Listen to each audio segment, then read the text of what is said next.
Assalamualaikum warahmatullahi wabarakatuh. Alhamdulillah wassalatu wassalam ala Rasulillah wa ala alihi washabihi wa man walah. Bersama dengan saya Da'i Hilman dalam Tanyalah Ustaz, biar taku jangan keliru. Apa khabar semua tuan-puan yang mulia? Mudah-mudahan Allah SWT memberikan kita kesihatan, dan kesihatan ini dapat kita gunakan untuk beriman, bertakwa dan berdakwah di jalan Allah Subhanahu wa taala.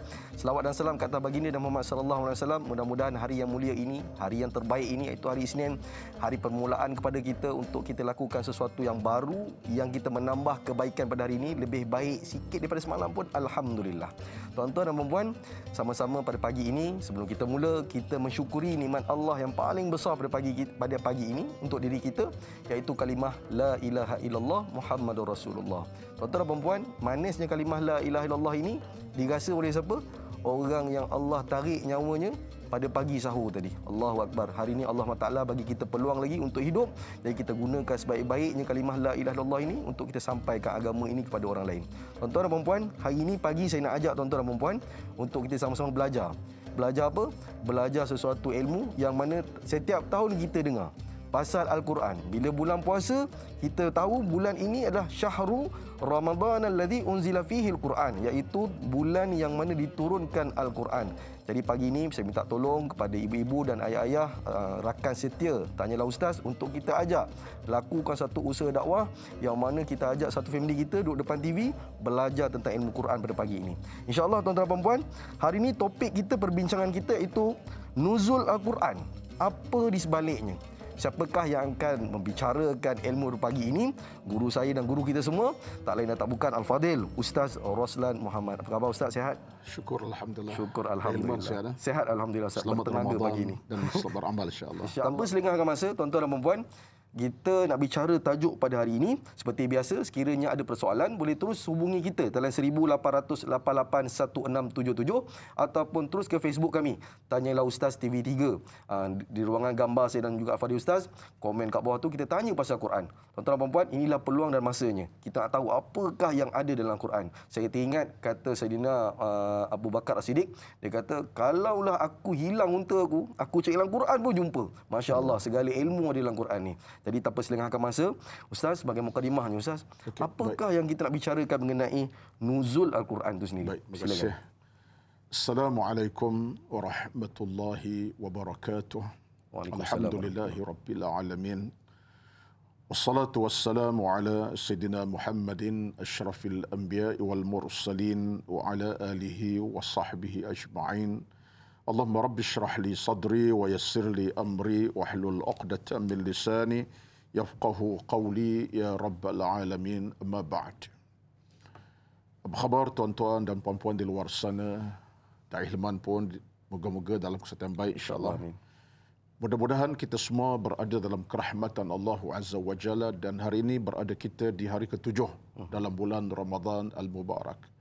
Subhanallah azim, mana kita telah melalui satu hari yang penuh dengan keberkatan, penuh dengan kerahmatan dan keampunan kepada Allah Azza wa Jalla. Tinggal lagi tuan-tuan, apa yang telah kita lakukan sepanjang 7 hari yang berlalu itu. Macam mana dengan Al-Quran kita? Al-Quran adalah merupakan jantung hati kita. Al-Quran penyelamat kita. Al-Quran yang memandu, memimpin kehidupan kita. Al-Quran nyawa kita sebenarnya. Penyelamat di padang mahsyar. Bahkan pintu keberkatan, pintu rezeki, pintu keamanan, pintu keimanan, pintu keselamatan, semuanya daripada kitab suci Al-Quranul Karim. Sebab itulah kita bicara pada pagi ini tajuk yang saya fikir dekat sangat di hati kita semua. Sebab apa? Sebab kita ni disebut sebagai Ummatul Quran. Seorang tokoh besar bernama Syekh Muhammad Al-Ghazali dalam kitab beliau tulis kata-kata menarik. Dia kata apa? Nahnu ummatul Quran. Kita umat Al-Quran. Kenapa? Sebab kita umat Nabi Muhammad, dan Al-Quran kitab terakhir samawi yang Allah turunkan ke atas Nabi kita Muhammad, dan sifatkan kekal. Khalidun wabaq. Quran ni kekal sampai kiamat. Bacaannya, hukum hakamnya, ceritanya, kisahnya, penerangannya, penjelasannya, semuanya kekal. Tidak akan berubah, diubah oleh tangan-tangan manusia, walaupun alamilah dunia bagaimana situasi keadaan sekalipun. Ini keyakinan kita. Ini satu kerahmatan daripada Allah Azza wa Jalla. Kerana itu maka Allah isytihar dalam Al-Quranul Karim dalam satu ayat surah Al-Imran 164. Apa kata Allah? Laqad mannallahu 'alal mu'minina idh ba'atha fihim rasulan min anfusihim yatlu 'alaihim ayatihi wa yuzakkihim wa yu'allimuhumul kitaba wal hikmah wa in kanu min qablu lafi dhalalin mubin. Ayat ini menjelaskan tentang nabi yang Allah utuskan di kala manusia sesat. Orang Kelantan sesat barat, itu orang Kelantan tambah barat sikit. Kenapa kamu tak tahu ya? Ketika orang sesat, hilang pedoman hidup, hilang arah hidup, hilang segala akhlak dan moral, jahanam akhlak mereka dan akidah, Allah bangkitkan Nabi. Di tengah-tengah masyarakat yang kacau itu. Apa Allah bangkitkan Nabi itu? Dengan apa? Kata Allah Azza wa Jalla, dengan Alkitab wal hikmah. Alkitab, yakni Al-Quran, yang pun hikmah dalamnya. Sebab dalam Quran, pengajaran yang tak pernah ada sempadannya. Cerita yang tak pernah ada kekurangannya. Bicara tak pernah ada kesulitan. Semuanya dalam Al-Quran Karim. Jadi secara umumnya, mukadimah saya pada pagi ini tuan-tuan, Quran kita kena faham. Itu apa itu Quran? Quran daripada kalimah qara'ah. Yaqra'u qira'atan. Jadi asal Quran ini dalam kerangka agama ialah baca, baca dan baca. Sebab itulah maka kata para ulama kita, Al-Quran itu mesti dibaca. Bukan dipaparkan di dinding rumah, diletak atas meja semata-mata ataupun akhir Quran suci dalam debu. Sebab apa? Tak dibaca, tak dalam rak. Tak boleh. Quran mesti dibaca dan dihayati, dimaknakan dalam hati kita. Patut ulama kan sebut apa? Quran ada 4 akhlak kita dengannya. Yang pertama ialah qiraatan, baca. Yang kedua, fahman, faham. Ketiga, tadabburan, kita mentadaburkan makna kandungan isinya. Yang keempat, amalan, kita beramal dengan apa yang diperintah oleh Allah dalam Al-Quran. Larangan kita jauhi, suruhan kita lakukan. Kita ambil penerangan untuk kita amali. Apa yang kata dosa tinggal, maksiat tinggal, kebaikan buat, pahala cari. Ini Quran, ada 4 akhlak. Baik. Kalau begitu Al-Quranul Karim tuan-tuan, kita bersyukur pada Allah Azza wa Jalla. Sebab apa? Sebab inilah nyawa jantung kita. Dan Nabi SAW sebagai Nabi yang terakhir. Allah pilih Nabi sebagai Rasul akhir, dikekalkan Nabi sebagai Rasul untuk sepanjang masa, sepanjang zaman, sampai kiamat, dengan membawa kepada kita panduan daripada Al-Quranul Karim. Sebab itulah maka dalam Al-Quran, dia menjadi apa kepada kita? Hudan lil muttaqin. Kitab hidayah bagi orang-orang yang bertakwa kepada Allah Azza wa Jalla. Jadi, kesimpulannya dari Hilman ya, sebab man dekat man. Dari Hilman, minta maaf ya. Dari Hilman, kita boleh definisi Quran macam ni lah. Definisi Quran cara mudahnya, huwa kalamullahil munazzal ala Muhammadin sallallahu alaihi wasallam al-muta'abbadu bitilawatihi wal amali bih. Quran adalah kalamullah. Mana langsung, bukan kalam manusia. Tidak ucapan Nabi dan tidak mana-mana ucapan manusia.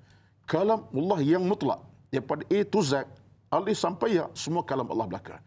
Kalam Allah yang diturun atas Nabi Muhammad, yang dikira beribadat bila kita membacanya dan beramal dengannya. Jadi Quran, kitab, ibadat. Jadi 2 perkara. Pertama, Quran dibaca. Kedua, Quran, kitab, ibadat.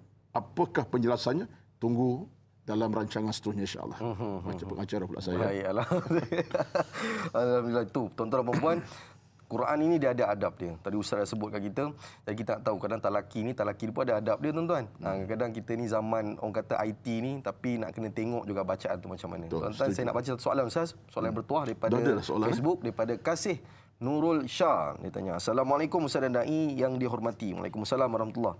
Di bulan Ramadan, ramai tak lepaskan peluang untuk membaca Al-Quran. Ustaz, apakah kelebihan dan hikmah di sebalik nuzul Al-Quran? Mengapa dinamakan nuzul Quran? Mohon pencerahan Ustaz, terima kasih. Kenapa nak kena baca Quran sangat-sangat di bulan puasa ni Ustaz? Dan apa maksud nuzul Quran? Silakan. Baik, terima kasih kepada Kasih Nur Shah. Ya. Soalan pertama, bertuahlah kira tu. Dalam minit pertama dah. Punya ramai di soalan. Ramainya. Jadinya penatnya panel lah. Pengurusi moderator nampak santai lah. Tak apalah, saya dipenatkanlah sikit, tapi tak apalah, saya berkongsi setakar ilmu yang saya ada demi untuk kebaikan bersama. Tuan-tuan dan yang bertanya Puan Qasim Nusyad tadi, bulan Ramadan apakah kelebihan dan hikmat di sebalik nuzul Al-Quranul Karim? Yang jelas, saya nak ambil satu kata-kata yang mudah, yang clear, yang jelas. Perbincangan kemudian kita akan lanjutkan. Hikmat Al-Quran sebagai apa? Sebagai menandakan kebenaran Nabi sallallahu alaihi wasallam. Tasdiqan lima ja'a bihi Nabi sallam, untuk membenarkan apa yang datang daripada Nabi sallam. Sebab Nabi Muhammad datang kepada masyarakat Mekah, cerita tentang soal dosa, pahala, syurga neraka, soal ketuhanan yang esa, adanya hari pembalasan, hari kematian, maka untuk menyatakan benar Muhammad dan bukan Muhammad bercakap kosong, datanglah disebut sebagai nuzul Al-Quranul Karim. Itu secara mudah tu jawapan kepada isu masyarakat yang ada pada masa itu. Cara mudah. Kemudian apa makna nuzul Quran? Kenapa dia nuzul Quran? Nuzul Quran, tuan-tuan, kalau tengok dalam maksud bahasa nuzul, ia turun tempat yang tinggi. Nuzul daripada tempat yang tinggi turun ke bawah. Itu nuzul kan? Turun tangga namanya. Turun daripada satu tangga-tangga, turun. Baik. Yang keduanya, makna nuzul ialah dengan makna satu keadaan kepada keadaan yang lain. Para ulama kita, saya nak ambil ringkasan sajalah. Para ulama kita kata, kalau kita ambil makna turun dalam bentuk maddi atau bentuk secara fizikal, ya, turun ke anak tangga, itu nampak namanya tak jelas, ya. Tapi disebut Allah sebagai turun Quran. Inna anzalnahu, kami turunkan Al-Quran. Ini kata ulama turun dengan mana apa? Dengan man i'lamun nabi wa isal ilaihi. Man Allah turunkan ayat-ayat Al-Quran kepada Nabi untuk Nabi sampai kepada masyarakat sejagat, kepada umat seluruhnya. Jadi turun sebab apa? Turun dalam maksud Quran sampai kepada Nabi Muhammad untuk Nabi sampaikan. Tabligh, iblagh kepada umat sejagat, itu dikatakan turun dalam maksud yang sebenarnya. Jadi kalau turun dalam bahasa yang simple itu sebagai majazi. Mana majazi sebagai satu yang nisbi. Turun dalam maksud semacam satu benda turun ke bawah. Tapi bukan itu maksudnya. Turun Quran dengan maksud sampai ke Nabi SAW, ayat-ayat Allah satu-satu untuk disampaikan. Kita bincang nanti, Quran turun dalam dua keadaan. Secara jumlatun wahidah, secara pukal begitu, dan kemudian turun secara mutafarriqah, secara sikit munajiman, secara sikit-sikit. Itu kita bincang nanti insya-Allah. Wallahu a'lam. Baik. Itu secara ringkasnya tuan-tuan dan puan, nak membuktikan kehebatan kemuliaan baginda Nabi Muhammad sallallahu alaihi wasallam.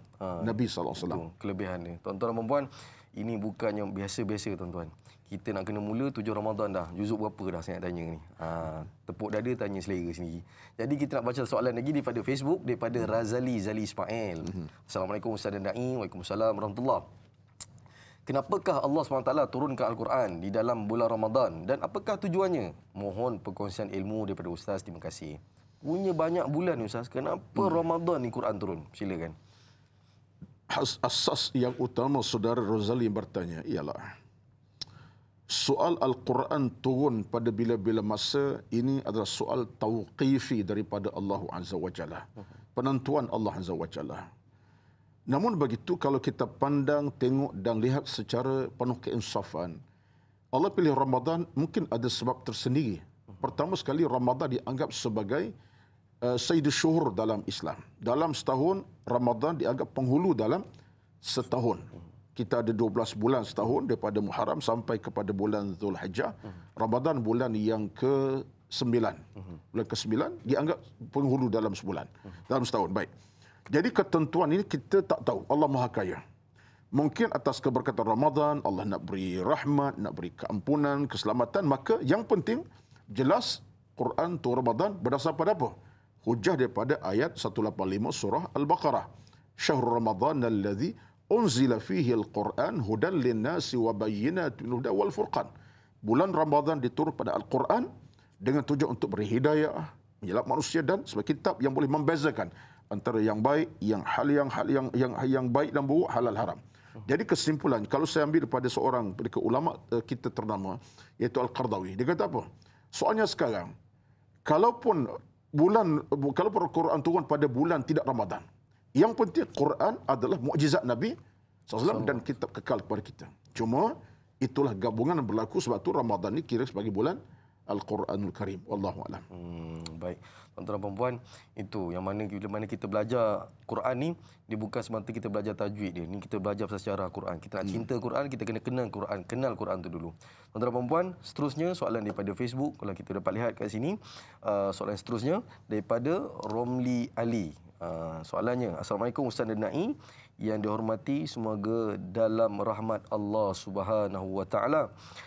Soalannya, bagaimana untuk meraihkan pendapat yang pelbagai menyatakan Al-Quran itu diturunkan pada 15 Ramadan, 17 dan juga 27. Dan jika dilihat ianya malam-malam ganjil, apakah rahsianya dan adakah ianya berkaitan dengan malam Al-Qadar juga? Mohon pencerahan Ustaz. Terima kasih. Biar tahu jangan keliru. Jadi, kita tengok kat sini tuan-tuan dan puan-puan. Kita tanya Ustaz. Ustaz, dia banyak ni kata 15, 17, 27. Ganjil-ganjil ni. Yang mana satu waktu nuzul Quran, Ustaz? Silakan. Okey. Dalam hal ini, tuan-tuan dan puan-puan yang dirahmati Allah sekalian, yang penting asas dalam kita beriman dengan Al-Quran ialah Quran turun. Bukan tak turun. Cuma masalah turun tak dalam hati kita. Macam tadi lah. Masalah kita bimbang, Quran dah turun lama dah. Tapi tak turun ke hati kita.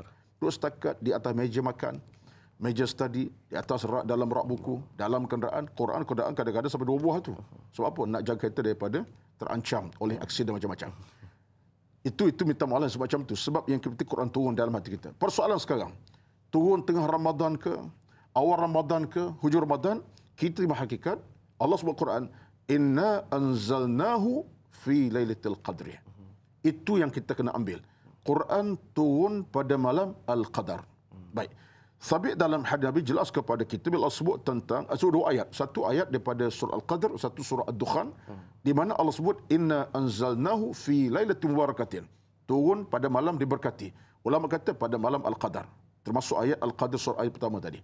Jadi kata para ulama, sabit dalam hadis yang sahih daripada Nabi sallallahu Nabi SAW beribadat di Gua Hira pada hari-hari Ramadan.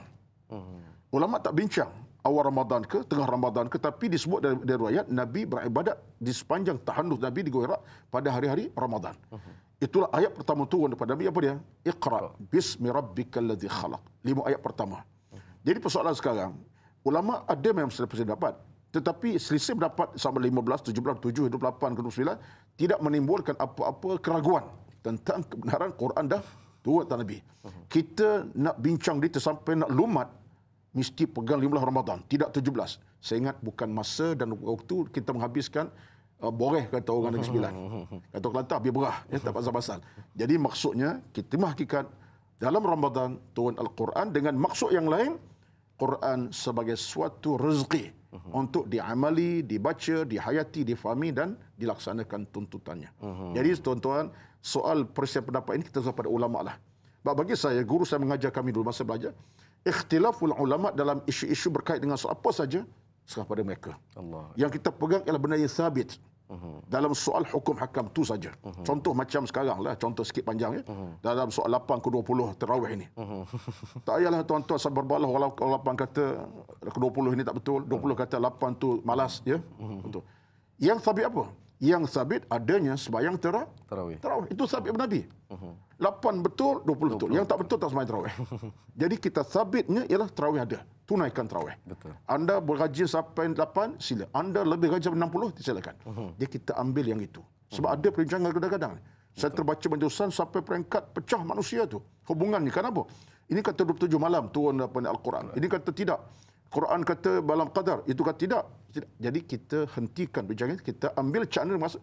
Quran mesti turun ke dalam hati kita. Dibaca dan diamali. Wallahualam. 15, 17 dan 27. Tak kisah yang mana, tuan-tuan dan puan-puan dah baca Quran ke belum. Itu paling penting sekali. Jadi kita berehat seketika. Kembali lagi selepas ini.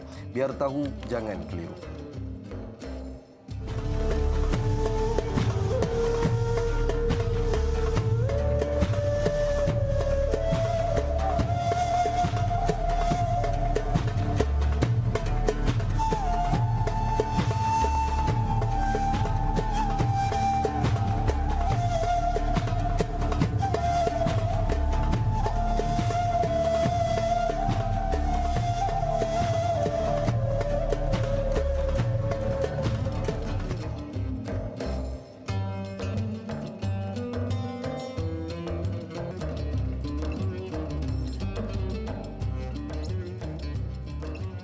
Alhamdulillah, kembali kita lagi dalam majlis ilmu Tanyalah Ustaz, biar tahu jangan keliru. Tuan-tuan dan puan-puan, hari ini tajuk kita Nuzul Quran, apa di sebaliknya?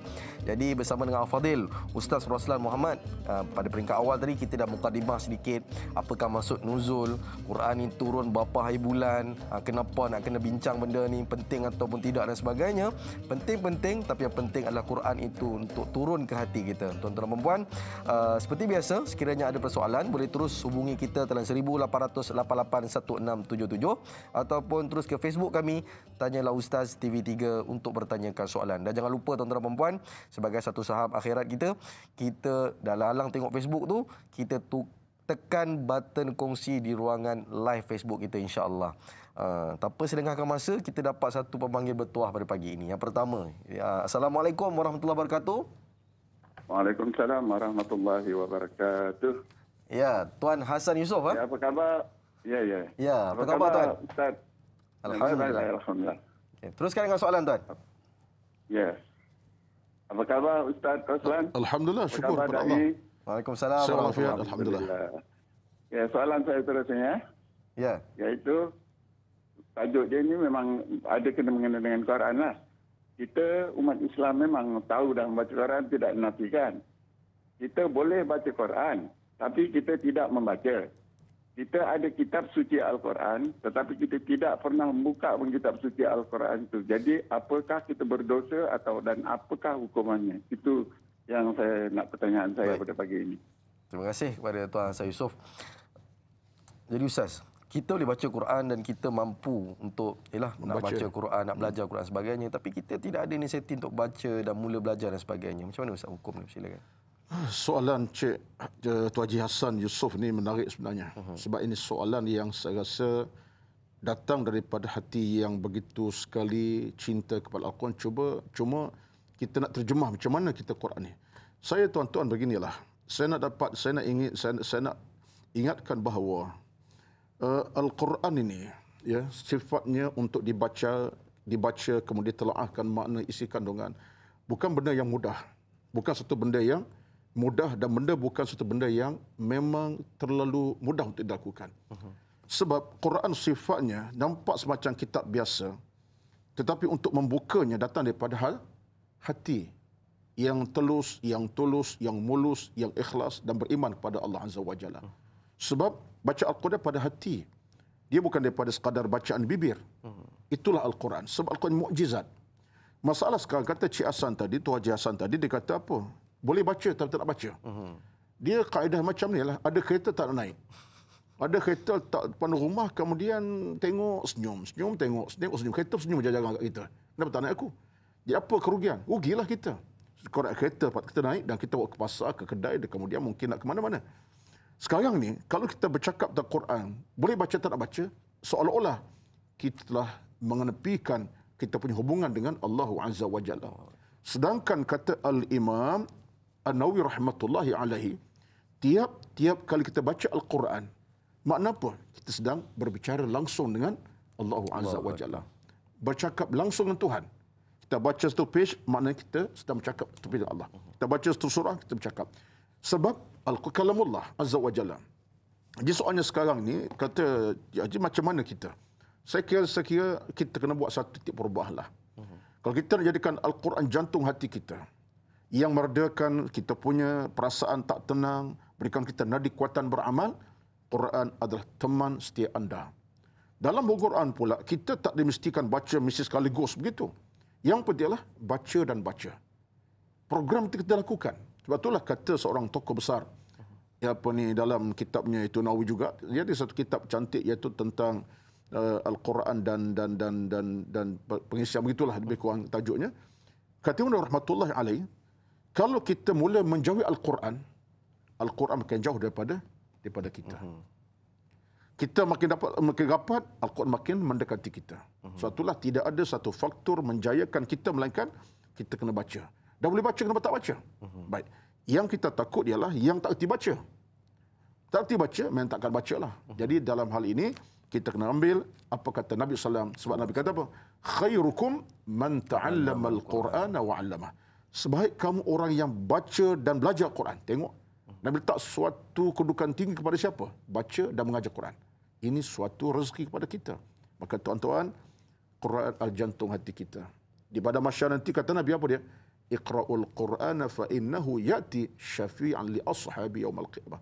Bacalah Al-Quran, dia pada masyarakat akan selamatkan kau daripada bencana hari akhirat. Wallahu a'lam. Allahu akbar. Dia datang daripada dalaman. Keinginan dan hati kita tulus mulus kepada Allah. Iman. Bukan dia jaga kita kat atas dunia, tuan-tuan. Jaga kita sampai ke akhirat nanti, insya-Allah. Itu pasti. Itu masya-Allah dahsyat. Tuan-tuan dan puan, saya nak ambil satu pemanggil lagi yang bertuah pada pagi ini. Assalamualaikum warahmatullahi wabarakatuh. Waalaikumsalam warahmatullahi taala wabarakatuh. Ya. Ustaz dan dai dan kru-kru semua memohon doa dalam berkat minta Allah Subhanahu wa taala bagi Amin, berkat. insya-Allah, amin. Amin amin ya rabbal alamin. Ya Ustaz, saya mempunyai soalan. Kadang-kadang Quran ni memang boleh baca, boleh semua. Tapi dia ada tentu yang masa saja dia boleh baca. Tapi orang panggil mamu untuk baca 30 juzuk. Kena bayaran tu. Mamu rajinlah baca. Baca apa? Mamu dapat duit tu. Kalau kamu mamu tak dapat duit tu, mamu pegang Quran saja. Tapi baca lebih kurang saja. Tapi kalau nak dapat duit, mau baca sungguh-sungguh lah. 30 juz. Pasal apa yang jadi lagu ni? Perangai mamu dan perangai ramai dan orang lah. Yang tu soalan mamu. Doa-doa lah kat mamu. Biar mamu jadi orang yang terbaik. InsyaAllah. Baik. Assalamualaikum warahmatullahi taala wabarakatuh. Waalaikumsalam warahmatullahi wabarakatuh. Terima kasih Mamu atas persoalan yang diberikan. Soalan yang bagus dia kata. Dia kata baca Quran kalau tak ada bayaran. Ringkas ya Ustaz. Kalau ada bayaran, masya-Allah laju kita nak baca. Tapi kalau tak ada bayaran ni baca pun pelan-pelan. Kadang-kadang baca pun tidak. Jadi kenapa Ustaz benda ni berlaku? Dia begini. Dalam hubungan Al-Quran, dia dibincangkan oleh Manawi dalam hal ini, memperdagangkan Al-Quran memang tak boleh lah. Memperdagangkan semata-mata dapat bayaran kita pun baca. Tapi kalau kita seorang guru Al-Quranul Karim, guru Al-Quran mengajar anak-anak murid dalam usia 7, 8, 10, bahkan orang tua yang dah 30 pun, tak ada masalah. Betul. Menerima habuan daripada bayaran kita baca itu tak ada masalah, sebab kita bukan memperdagangkan, itu habuan kita. Dan memang dalam kerangka dunia semasa sekarang pun, apa salahnya seorang guru Al-Quran menerima bayaran? Betul. Ya? Apa salahnya? Kalau kita kata Quran itu kena ajarlah itu lillah ta'ala. Ya? Tuan-tuan, si mengajar Quran pun dia makan beras. Dia minum air. Dia nak beri pakaian. Ada keluarga isteri. Jadi soalnya bukan salah dia menerima habuan daripada apa dia buat. Yang penting adalah dia ikhlas, insya-Allah ada nilai sebab dia ajar orang. Tapi pemberian itu bukan sesuatu yang meletak di dalam keadaan salah dan silap berdosa pada Allah. Jadi kalau buat Mamu tadi, saya tahu lah mungkin Mamu ni seorang guru Al-Quran kot. Betullah bila dia bersungguh-sungguh, dia rasa dapat. Jadi apa yang Mamu dah buat itu bagi saya tidak salah. Mamu teruskan sajalah dengan ikhlas pada Allah Azza wa Jalla. Kalau orang beri, alhamdulillah, orang beri syukur pada Allah Azza wa Jalla, itu rezeki namanya. Sebab orang yang bijak Al-Quran ini ada ketinggalan dalam agama. Allah angkat darjah orang yang faham Al-Quran. Sebab hari ini kita tengok qari-qari kita yang dah berjaya peringkat kebangsaan kita. Orang jemput tak henti untuk ajar Quran, baca Quran. Ini satu rezeki. Dan suatu kemenangan awal mereka di dunia lagi. Patutlah kita ada cemburu juga Ustaz ada Hilman. Macam saya ni tak erti nak taranum ni. Kalau taranum runtuh bangunan ya. Tapi kita tengok qari-qari kita baca taranum sikah, jarkah dengan bayati macam-macam. Dia rasa kalau aku dapat baca macam dia, seronok, dapat ajar orang dengan. Jadi ini satu kegembiraan. Jadi bergembira orang-orang yang faham Al-Quran, mengajar Quran, dan kepada orang yang duk kata ini orang Quran duk dapat pendapatan, itu sebenarnya anda telah menyempitkan ruang-ruang hidup anda, sedangkan mereka juga manusia yang perlu kepada soal makan, minum, pakaian dan soal keluarga macam-macam. Pelapang dada lah. Ya. Cuma jangan perdagang Quran. Sekarang ini bagi saya perdagang Quran mudah saja. Kadang-kadang minta maaf lah, ada orang perdagang Quran dengan cara mana? Kadang-kadang air botol ya dijual, dikatakan dibacakan puluhan ayat. Itu rasa saya lebih berdagang Quran tu. Ya. Itu yang kita bimbang berlaku masyarakat Allah. Baik, alhamdulillah. Tuan-tuan dan puan, itu kadang-kadang Quran ni kita dia boleh jadi benda baik, tapi kalau kadang kita ni salah guna pun jadi tak betul juga tuan-tuan dan puan. Jadi insya-Allah Tanyalah Ustaz akan menghilangkan kekeliruan kita. Satu soalan daripada Facebook daripada Mak Faizal bin Ahmad. Assalamualaikum warahmatullahi wabarakatuh. Salam 7 Ramadan. Soalan saya, benarkah Al-Quran diturunkan sekaligus dari Lauh Mahfuz ke Baitul Izzah? Dari Baitul Izzah, Al-Quran diturunkan secara beransur-ansur kepada Rasulullah SAW melalui perantaran Jibril selama 23 tahun. Mohon perkongsian ilmu daripada Ustaz. Betul ke Ustaz, Quran ini turun sekali ke Baitul Izzah dan beransur-ansur sikit-sikit kepada Nabi Muhammad SAW 23 tahun? Silakan. Okey, jawapannya betul. Dalam perbincangan para ulama dalam bicara tentang persoalan nuzul Quran, bahkan dibincangkan oleh Imam Suyuti dalam kitab Al-Itqan fi Ulum Al-Quran, dibincangkan oleh Syekh Manal Al-Qattan dalam kitab Al-Mabahith fi Ulum Al-Quran dan kitab-kitab Mani Al-Irfan, macam kitab-kitab pelbagai dalam konteks Quran dan ulum Quran ini. Memang soalan kesepakatan, walaupun sedikit perbincangan di ulama kemudiannya, menyatakan bahawa Quran memang turun sejumlatun wahidatun. Pada malam yang berlaku peristiwa pada malam Ramadan, malam Ramadan, daripada Lauh Mahfuz ke mana? Kepada langit dunia. Itu yang kata tiga peringkat, ada 2 peringkat. Kita bincang 2, 3 betul belaka. Kalau kata 3 peringkat, ia bermula dari Lauh Mahfuz ke daripada Allah kepada Lauh Mahfuz. Itu peringkat pertama. Ini Allah sebut Quran, bal huwa Qur'anun majidun fi lauhin mahfuz. Itu jelas. Allah turun Quran daripada Mahfuz kepada daripada Allah kepada Lauh Mahfuz. Itu peringkat pertama. Peringkat yang keduanya ialah dari Lauh Mahfuz ke mana? Ke langit dunia. Secara jumlah waktu wahidah, mana secara pukal begitu, keseluruhannya. Kemudian ketiga peringkatnya ialah daripada langit dunia kepada Nabi selama 23 tahun. Dalam soal Nabi SAW diberikan oleh Allah jawapan-jawapan tentu. Selama 13, baik 13 tahun di Mekah dan 10 tahun di Madinah. Jadi kesimpulannya, Quran turun secara keseluruhan pada malam tersebut, daripada langit dunia Allah turun sikit-sikit hinggalah selesai Quran sempurna ketika Nabi di Madinah Al-Munawwarah. Jadi apa yang Saudara Faizal tanya betul. Tidak ada masalah dengan soalan ditanya tadi. Jawapannya betul. Ya, baik, alhamdulillah. Tuan-tuan dan puan, Quran turun sikit-sikit ni orang tanya kenapa turun sikit-sikit? Sebab apa kita ni pun nak belajar pun kena sikit-sikit tuan-tuan. Itu hikmah dia. Kita nak ambil satu pemanggil dari penonton kita.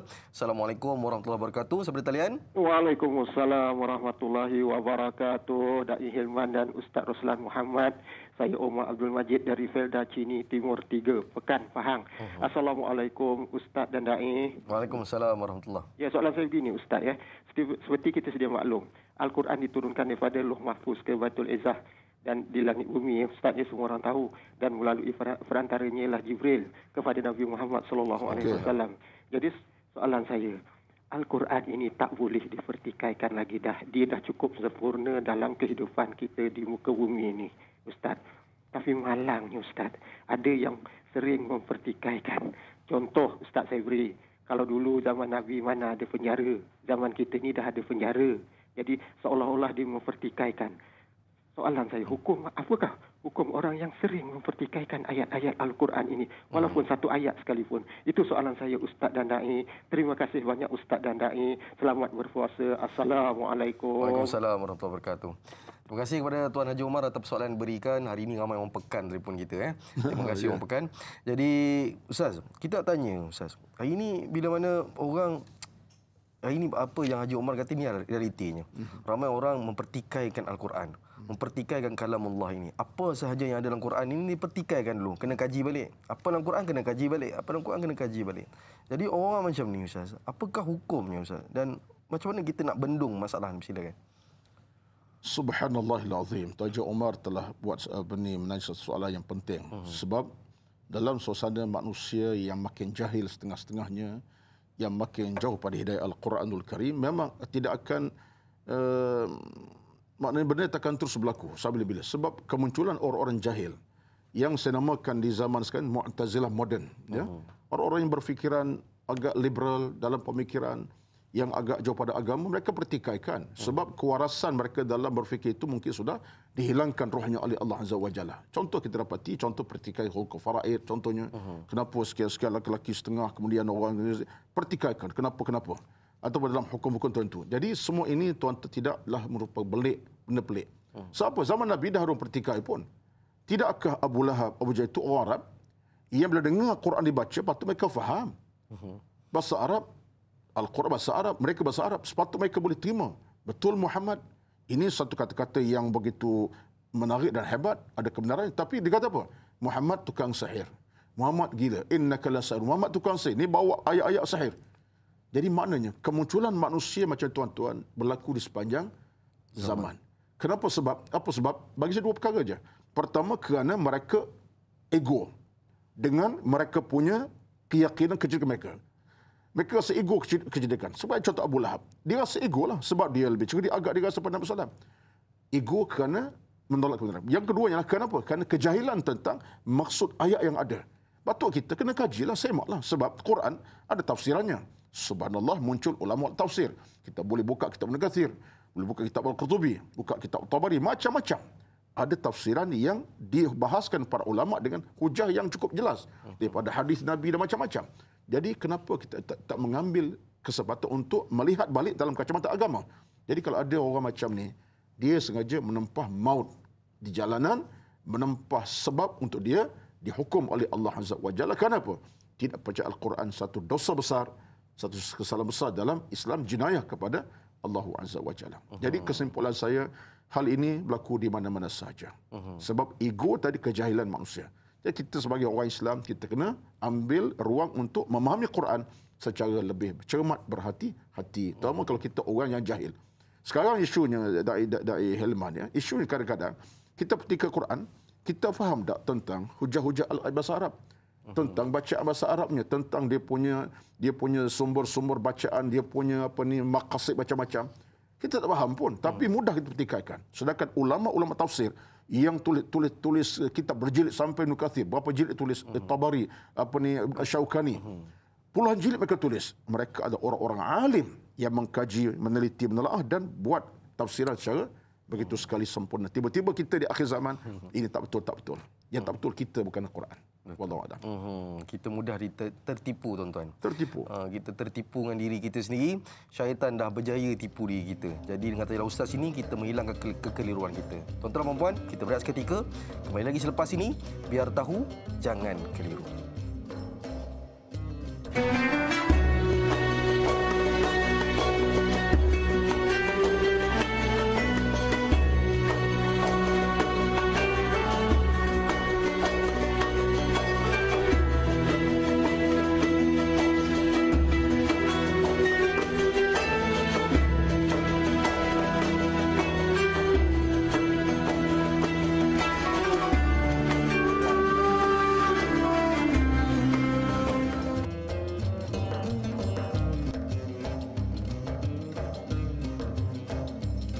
Alhamdulillah, kembali kita lagi dalam majlis ilmu Tajulah Ustaz, biar tahu jangan keliru. Sahabat penonton semua, hari ini kita bicarakan mengenai nuzul Al-Quran, apa di sebaliknya, bersama dengan Al-Fadil Ustaz Roslan Muhammad. Dan sebentar tadi, daripada awal sehinggalah kita berehat tadi, dah banyak sebenarnya benda-benda yang kita dah belajar tentang Al-Quran. Di antaranya, Quran ni dah lama turun, tuan-tuan.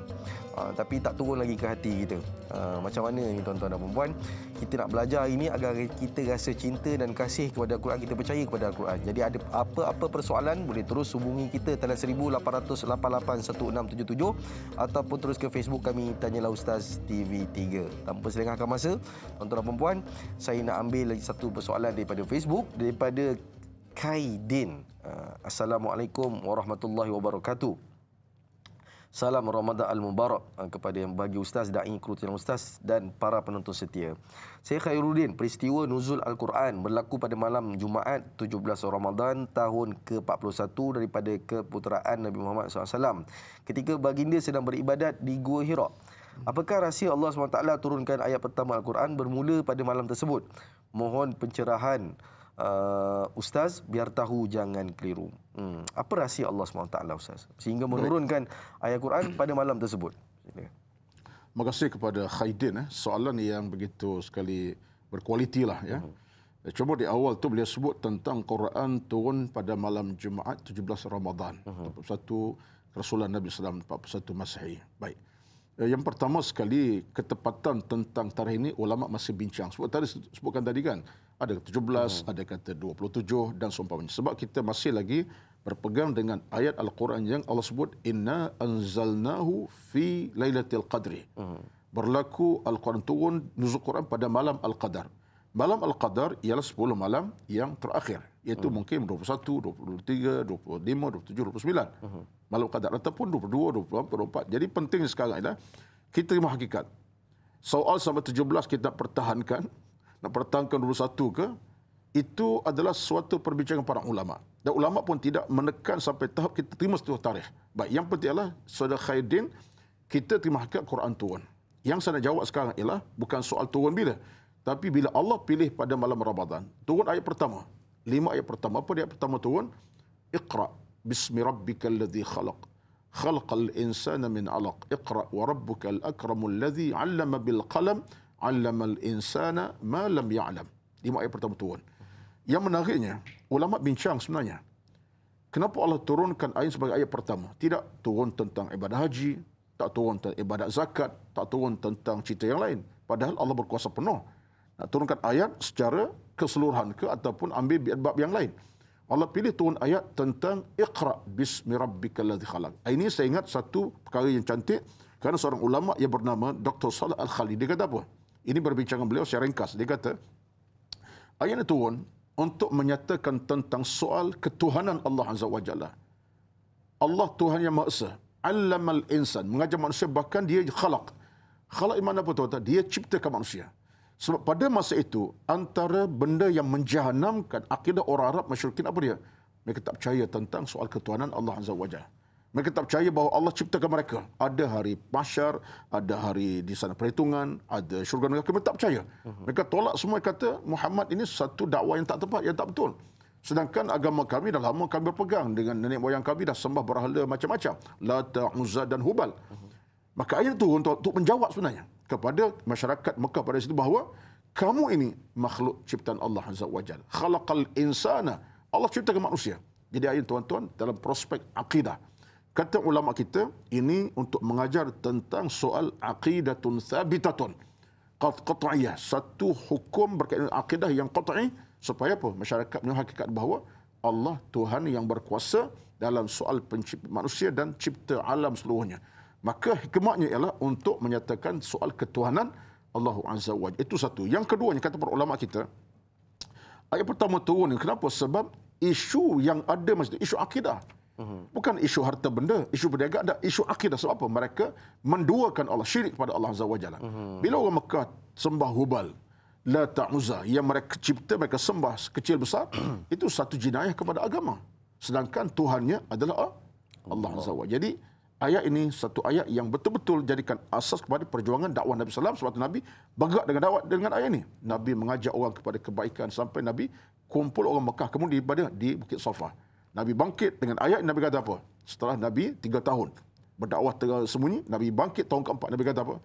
Wa'budullaha wala tusyriku bi syai'a wad'ul andada wal awthan. Hei manusia semua, daripada kaum keluarga aku, termasuk orang ramai di Bukit Safa, Nabi bangkit, Nabi kata apa? Ingatlah, sembah Allah Tuhan yang satu, jangan syirik dan jangan berpegang dengan hukum-hukum yang lain, dengan kehidupan yang lain. Itu kata Nabi ni. Dia kata para ulama, ini menunjukkan bahawa turunnya ayat Iqra tadi sebagai jawapan untuk mengajak orang kembali kepada Allah Azza wa Jalla. Jadi asas akidah itu menjadi teras kepada dakwah Nabi berlabuh di Makkahul Mukarramah. Itulah di antara sebabnya turun ayat Iqra ataupun 5 ayat pertama tadi. Wallahu a'lam. Itu tuan-tuan dan puan-puan, kita dengar baca Iqra ni pun kadang-kadang malas ya. Sumpahnya benda ni hikmah dia terlalu besar yang kita belajar pada hari ini. Kita nak ambil satu persoalan daripada pemanggil kita. Assalamualaikum warahmatullahi wabarakatuh. Seperti talian. Warahmatullahi wabarakatuh. Saya Porbiza Bakar lagi dari Teluk Paling Magarang.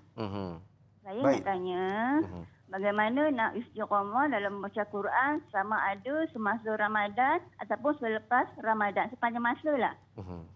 Itu saja. Terima kasih Puan Sama-sama. Okey. Soalan yang bagus, Ustaz. Assalamualaikum warahmatullahi. Mana kata kita ni bulan Ramadan ni mungkin orang dah start cinta, rasa sayang, kasih. Tapi itulah bulan Ramadan je kasih sayang dan cinta ni, Ustaz. Macam mana kita nak istiqamah luar Ramadan pun kita teruskan momentum macam ni? Silakan.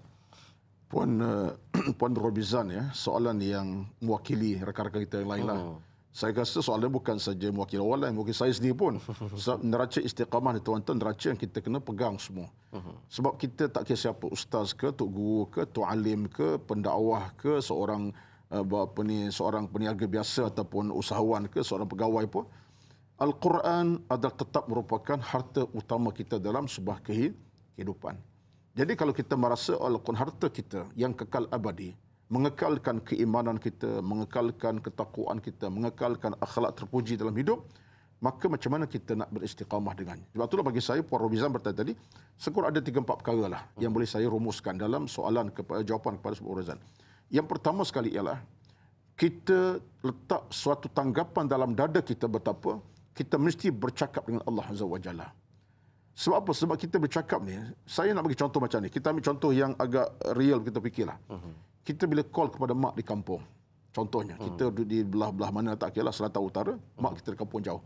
Bila call ke mak tu rasa seronok tak ada Hilman? Seronok kan? Di Hilman ada bonda lagi kan? Ada saya dah tak ada bonda dah ya. Dah meninggal. Tapi bila kita call tanya mak apa khabar, mak sihat ke, mak makan apa, mak dah makan ubat belum? Kita tenang sebenarnya. Apa kata dah tak telefon sampai dah seminggu dua kan? Hari-hari pun rasa seronok. Jadi bercakap mak tu, jiwa kita kalau resah pun tenang. Bayangkan, ini saya bercakap secara akli sebab kita fikir macam tu. Kita cakap Allah Azza wa Jalla. Pagi, subuh, dini hari, senja, malam, siang, puluhan kali. Baca ayat surah Yasin, Al-Waqi'ah, Al-Mulk, Al-An'am, Al-Amra, macam-macam. Tak banyak pun baca. Tak, kita bercakap Allah Azza wa Jalla. Ini istiqamah ni. Dia soal kita mengadu kepada Allah. Akan datang kegembiraan. Yang keduanya adalah pahala by cash Al-Quran ini begitu besar. Sebab Nabi kata apa? La aqulu alif lam mim harfun walakin alifun harfun lamun harfun mim harfun. Allah. Ayat yang kita baca tadi, Bismillahirrahmanirrahim, Yasin wal Quranil Hakim. Ya, satu pahala. Sin pahala. Wow, mana setiap huruf ada pahala dia. Bayangkan tuan, makna kita bila istiqamah Quran ini, kita akan kutip pahala tu malam, siang, pagi, petang tanpa hak sempadan. Mungkin beribu pahala secara cash. Tapi kita tak nampaklah kan. Tetapi itulah yang meyakinkan kita. Sebab Nabi sebut, pahala ayat itu hurufnya. Bukan ayat, hurufnya. Pahala. Jadi bayangkan, bila istiqamah sampai satu hari satu surah, pula ayat. Makna kita hidup surah, pahala. Tidak kira satu kemenangan awal kepada kita. Dan pahala akan menutup kesalahan kita. Pahala menutup dosa kita. Pahala menutup segala dosa kepada Allah Azza wa Jalla. Tak langsung. Dosa kecil lah. Baik. Yang ketiganya, tuan-tuan, perasankah tidak? Kita istiqamah dengan Quran ini, kita kena anggap Quran adalah merupakan satu pedoman langsung kepada kita. Suatu hari ini saya minta maaf saya sebut pada tuan-tuan. Yang payah istiqamah ni, dari Hilman, saya duk perhati ni, sebab pengalaman hidup lama ni, lebih tua pada Hilman kan, separuh usia kita ni, anak saya macam Hilman ni. Betul. Baik, saya perhati masyarakat kita, yang payah istiqamah sebab apa? Sebab hanya baca saja. Habis, dah berapa kali khatam, Ramadan pun khatam, tidak Ramadan khatam. Tapi yang payah istiqamah kadang-kadang untuk hari mendatang sebab apa? Kita kadang-kadang baca saja tapi tak tengok makna-makna ada. Kita lemah dalam urusan nak tengok makna Al-Quran. Tengok makna ke ataupun kita sekadar membaca dan menghayati makna. Menghayati Ustaz. Menghayati makna. Ayat baca makna. Sekarang kita ada Quran terjemahan. Kita baca ayat 45 ayat tengok terjemahan makna. Yang soal tafsir belajar tu satu kira. Tapi tengok makna, baca makna Quran di mana ayat. Ini kadang-kadang ada kelemahan. Sekarang tuan, berapa ramai dia baca Yasin? Mungkin kita boleh kenal Mak Yasin. Mak Yasin, mana kenal baca Yasin, boleh tegur orang. Tetapi minta ditafsirkan ataupun beri makna. Al-yawma nakhtimu ala afwahin. Apa makna sekian-sekian. Wa mtazul yawma majul. Tak boleh kita. Jadi kita kerugian. Jadi kalau kita dapat membaca Quran dengan tengok makna, dia akan jadi kita lebih istiqamah dalam memahami ayat Quran. Itu bagi saya, sampai masa orang kita ni kena fokus juga kepada soal makna yang ada Quran di samping membacanya. Hanya baca saja. Yang kedua, yang saya nak komen juga ialah kadang-kadang kita minta maaf tuan-tuan, saya bercakap ini dalam kerangka bukan nak komen benda yang negatif. Positifkan balik suasana sebab kita kadang-kadang kita rugi masa. Kita kadang-kadang duduk dengan membaca tajwid, belajar tajwid. Tu tajwid. Dah 16 tahun tajwid. Sedangkan kita lebih utama ialah soal makna dan pengisian apa yang Quran beritahu, hukum hakam. Tafsir. Tapi kita tajwid kadang-kadang tak habis-habis lagi. Tajwid tuan-tuan bukan satu waktu yang panjang belas tahun. Tajwid kalau kita fokus tu 3 bulan selesai. Daripada sudut hukum hakam tajwid yang kecil yang besar tu bagi saya 3-4 bulan katalah setahun. Berbaki itu adalah waktu kita nak menelaah makna Al-Quran kandungan isinya tentang dosa, pahala, syurga, neraka, kebaikan, keburukan, cerita lama baru tentang alam-alam yang lama yang baru, cerita tentang Firaun macam-macam. Itu yang kadang kita kena fokus. Tapi kadang-kadang tajwid tak habis-habis. 20 tahun tajwid. Kita bukan pergi tajwid. Tajwid ini penting sebab Nabi minta kita bertajwid. Baik. Tapi kesannya tidak akan ke mana, tak istiqamah akhirnya. Hanya kita faham tajwid tapi tak faham makna yang ada dalam Quran. Kita tidak boleh istiqamah sebab kita tak faham makna. Orang boleh faham makna, dia akan istiqamah. Sebab apa? Bila baca Quran tentang neraka, air mata mengalir. Baca Quran tentang syurga, rasa bahagia. Quran tentang cerita Firaun, dia rasa takut. Jadi inilah kesan daripada kita nak bangunkan istiqamah. Wallahu a'lam. Betul, tuan-tuan dan puan. Kita nak kena ada satu usaha, tuan-tuan. Usaha dakwah kita ni kepada diri kita sendiri, kita nak baca Quran ni betul-betul, kita faham Quran betul-betul. Kalau kita tak mampu, kita bantu ahli keluarga kita, Ustaz. Hantar nak mengaji tahfiz dan sebagainya untuk kita fahamkan Quran, insya-Allah. Satu soalan lagi, insya-Allah kita nak ambil daripada pemanggil kita. Assalamualaikum warahmatullahi wabarakatuh. Waalaikumsalam, Tak I. Ya. Saya Nur Hayati Ismail dari Rawang. Ya, Puan Hayati, teruskan dengan soalan. Assalamualaikum, Ustaz. Assalamualaikum warahmatullahi. Sekarang kita dapati ramai ibu bapa yang telah celik untuk menghantar anak-anak ke pusat tahfiz agar anak mereka menjadi hafiz Al-Quran. Ya. Adakah itu juga usaha sebagai untuk meraih syafaat dari Al-Quran di akhirat nanti? Dan boleh tak Ustaz jelaskan sikit tentang Al-Quran melaknat si pembacanya? Itu saja, Ustaz. Terima kasih, Ustaz. Assalamualaikum. Waalaikumsalam warahmatullahi wabarakatuh. Terima kasih kepada Puan Hayati, soalan yang bagus. Hari ini adakah celiknya ibu bapa menghantar anak sekolah tahfiz itu, bagaimana Ustaz? Itu tindakannya, adakah benda itu betul ataupun tidak dan sebagainya? Apakah saranan yang terbaik? Dan yang kedua, adakah Quran ini boleh melaknat kita, Ustaz? Silakan. Baik. Terima kasih kepada Kak Yat daripada Rawang ni, antara penonton setia kita lah ni. Soalan banyak beliau kemukakan ya. Kak Yat daripada Rawang. Baik, terima kasih. Bila sampai satu ketika masyarakat dalam keadaan sedar tentang Al-Quran, hingga akhir mereka hantar anak ke tahfiz Al-Quran, sehingga anak-anak mereka 5 orang pun semua tahfiz. Bagi saya ini satu kejayaan awal. Rezeki, sebab ini merupakan satu hidayah Allah Azza wa Jalla. Dan satu benda yang kita kena sanjunglah, tahniah lah. Ada keluarga yang Quran, yang anaknya sampai 5 orang tahfiz belaka. Walaupun mak ayahnya mungkin tidak tahu Quran, jahil Quran, tak boleh baca pun gagap. Tapi ini satu kemenangan awal. Mudah-mudahan anak tadi menjadi rezeki besar buat keluarga nanti di alam mahsyar. Sebab ada hadis begitu. Bila anak kita Quran, mereka akan yutawwiju abawaihi fi yaumil qiyamah. Anak-anak yang kenal akan memahkotakan mak ayah di pada mahsyar nanti. Ada hadis begitu daripada Muslim. Tapi janganlah pula mentang-mentang kita ada anak hafal Quran, ayah tak baca Quran. Jangan pula ada mana. Ada Abang Hilman. Dalam keadaan anak kita semua 4 hafiz Quran, Ustaz. Maka saya pun tak bacalah, Ustaz. Nanti sampai mahsyar, anak tolong saya lah. Itu namanya perancangan yang tak betul. Ya. Patutnya bila anak dah boleh baca Quran betul, kita kena baca anak. Jom bang, ajar baba ni. Baba berkasahkan nak baca tajwid, nak belajar taranum ni. Macam mana gaya sikah ke jaharkah? Seolah macam itulah. Bukanlah taranum maknanya, jom bang, dah babang dah boleh baca Quran dengan betul, tajwid pun dah betul. Jom mama rasa nak belajar dengan abang lah. Depan dengan abang, tolong ajar mama apa bacaan yang betul, apa hukum hakamnya. Ini satu kejayaan jugalah. Sebab satu masa, kadang-kadang ini moral masyarakat tuan. Kadang-kadang kita, bila tak erti Quran, nak belajar dengan orang bukan mudah, dari Hilman. Bukan mudah. Kita mengaku kita tak pandai. Jangan orang payah nak mengaku tak pandai Quran ni. Tak payah. Walaupun dia semasjid pun, dia akan kata, aku Quran ni tak baca kat rumah. Tak baca pun, tak boleh. Nak mengaku dia tak erti, tak boleh. Tak mampu. Tapi bila dengan anak, apa masalahnya? Bang, mama ni Quran, mama tak pandai. Umi tak pandai, mak tak, ayah tak pandai. Jom bang ajar. Sebab anak kita hafiz Quran. Jadi ada di sana keuntungan. Sebab ia mengajar tu anak kita. Rezeki. Yang keduanya ialah kepada saya merasakan bila Kak Yak tanya tentang soal kesedaran orang tentang celik Al-Quran ini, sehingga menghantarkan ke tahfiz Al-Quran, ini pun saya nak peringatkan. Sebab kita semangat nuzul Quran ini pun, janganlah pula pihak-pihak berkaitan ambil kesempatan. Ini saya nak tegur. Sebab dalam kesempatan saya berada live macam ni, kerana banyak saya bercakap tentang kadang-kadang ada pusat tahfiz yang mengambil kesempatan daripada kehadiran ramai anak-anak didaftarkan tahfiz. Tapi akhirnya kesan daripada tahfiznya tak ke mana-mana. Masuk setahun 2 tahun, hilang fokus anak-anak. Tak capai matlamat pun. Jadi ni kadang-kadang saya nak ingatkan, bukan nak ingat apa, supaya pihak tahfiz Quran pun ada silibus yang betul. Proses pengajian yang tepat, sistem yang benar, sistem yang agak teratur, dan ada hubungan dengan pihak berkuasa. Kalau Jabatan Agama Islam Selangor lah, Jabatan Perak lah, kalau Kelantan. Itu penting. So apa kita nak memangsakan anak-anak kecil sehingga mereka akhirnya tak tahu ke mana. Kesinambungan mereka dengan Quran tadi setakat 3-4 tahun kemudian tak tahu ke mana. Jadi ini merupakan satu jenayah juga oleh masyarakat bagi saya. Saya bukan bermaksud untuk mengambil sikap negatif, tidak. Tapi kita ajak.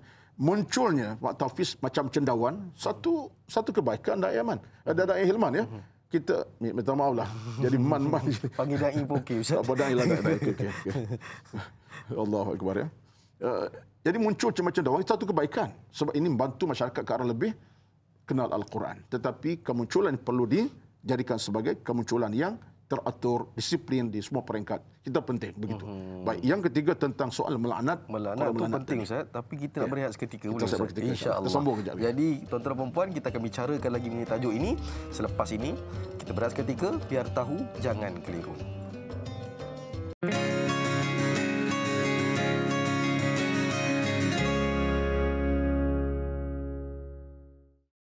Assalamualaikum warahmatullahi wabarakatuh. Bismillahirrahmanirrahim.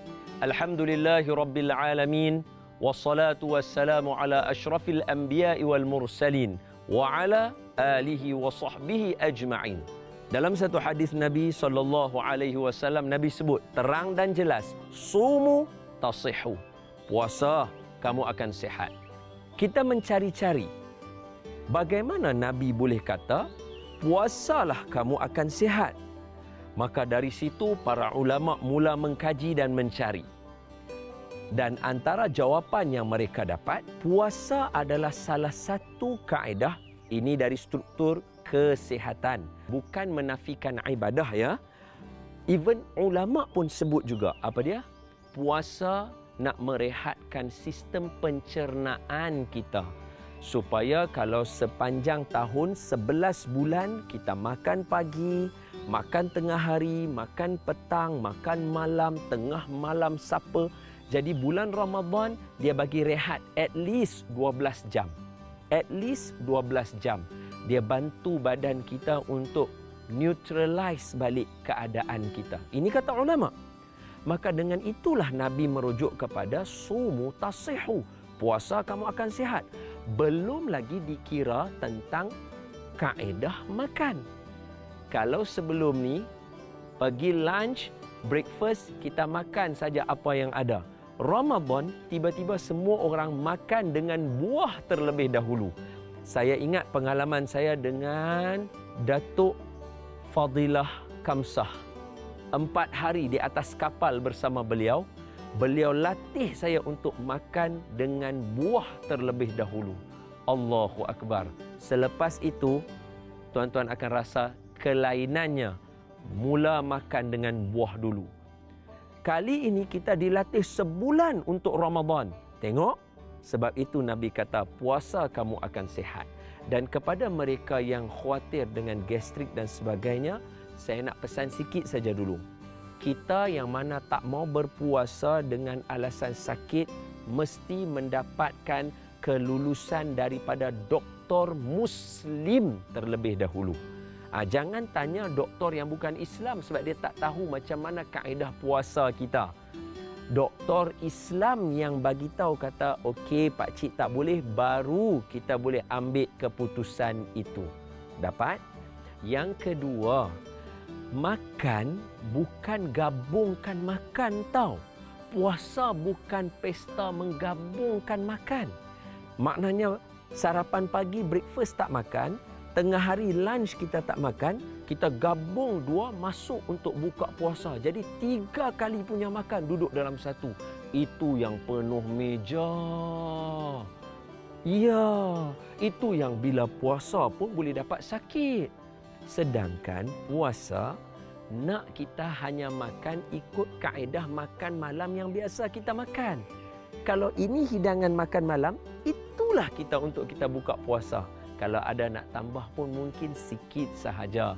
Mungkin sikit lapang. Atau nak ambil minuman atau makanan suplemen bagi kekuatan nak menghidupkan malam. Itu saja. Sebab itu jangan hanya fokus kepada makan untuk bulan Ramadan. Sebaliknya, jom kita fokus untuk tingkatkan ibadah, banyakkan amal-amal soleh. Sebab bila kita puasa, kata Nabi, kita akan mengecilkan saluran-saluran darah yang mana itulah tempat syaitan-syaitan mengalir dalam badan kita. Nanti kalau kenyang, syaitan yang ada dalam badan kita yang tak kena ikat itulah akan mendorong nafsu kita untuk buat perkara yang tak elok. Setuju? Maka puasalah kamu akan sihat. Jangan sewenang-wenangnya kita tak puasa, kerana dalam hadis Nabi yang lain, Nabi kata, siapa yang dengan sengaja dia tak mau puasa, maka dia gantilah sepanjang tahun pun puasa untuk ganti sehari puasa Ramadan. Tak akan sama. Kalau ikut guru kami Syekh Nuruddin, puasa sehari di bulan Ramadan yang kita tinggal, puasalah 70 puasa yang lain di bulan biasa. Nak ganti bulan Ramadan, tak akan dapat. Nampak bezanya? Oleh sebab itu, selamat berpuasa dan selamat menjalankan kehidupan yang sehat. Aqulu qawli hadha wa astaghfirullahal azim li wa lakum. Hadha wa billahi taufiq.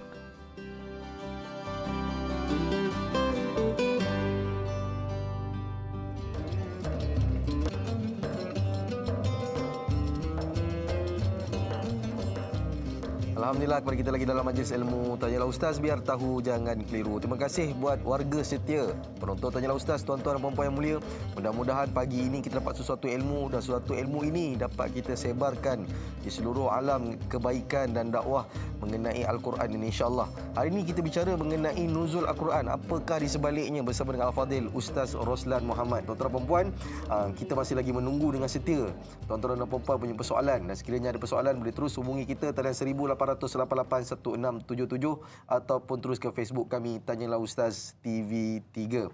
Baik, tadi sebelum kita berehat ada persoalan daripada sahabat penonton kita mengenai banyaknya tahfiz hari ini dan ramai ibu ayah menghantar tahfiz dan sebagainya, dan Ustaz dah terangkan sedikit sebanyak.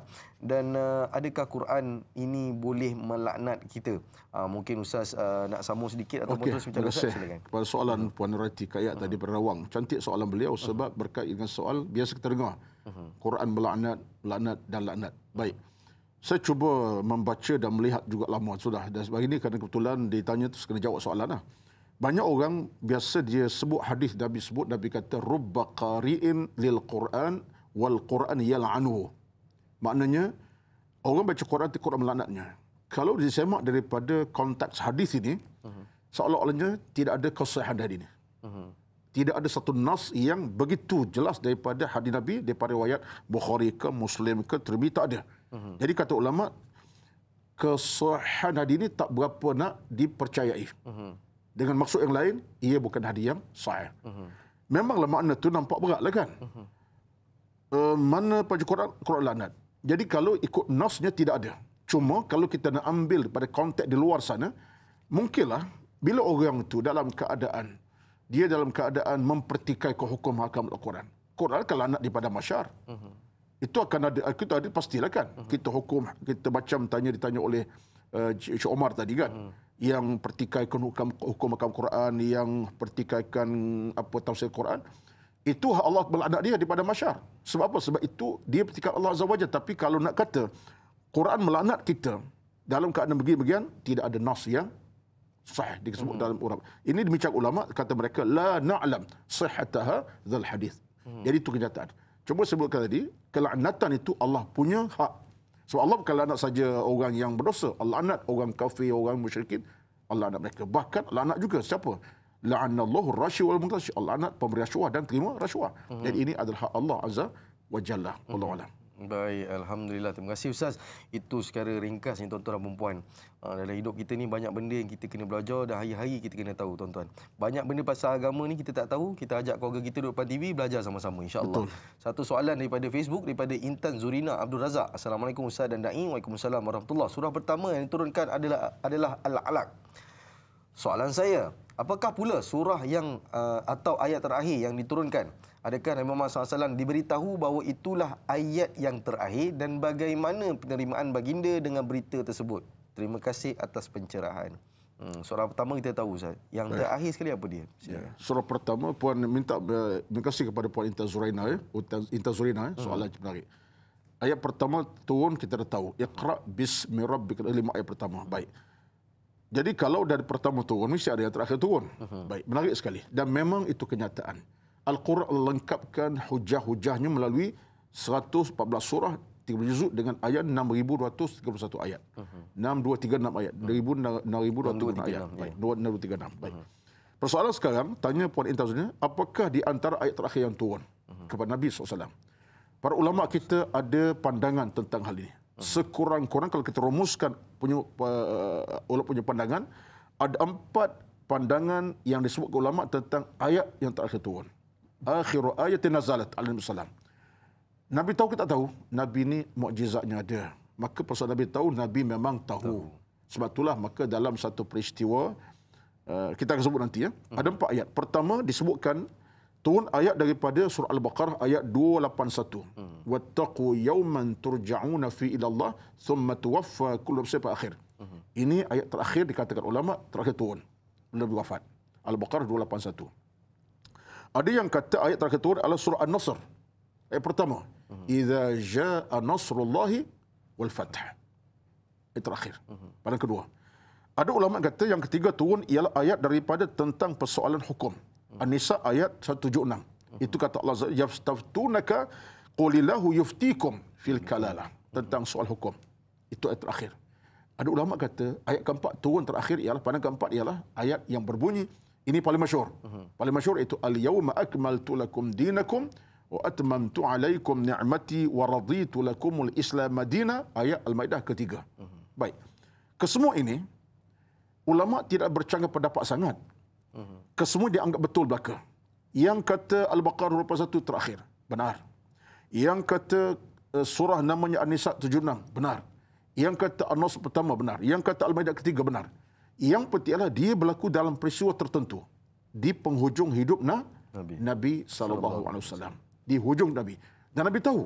Sebab itulah ketika berlaku turunnya ayat surah An-Nasr turun, ya, dianggap ayat terakhir ni, iza jaa nasrullah. Para sahabat semua kata kita bergembiralah sebab Islam menang.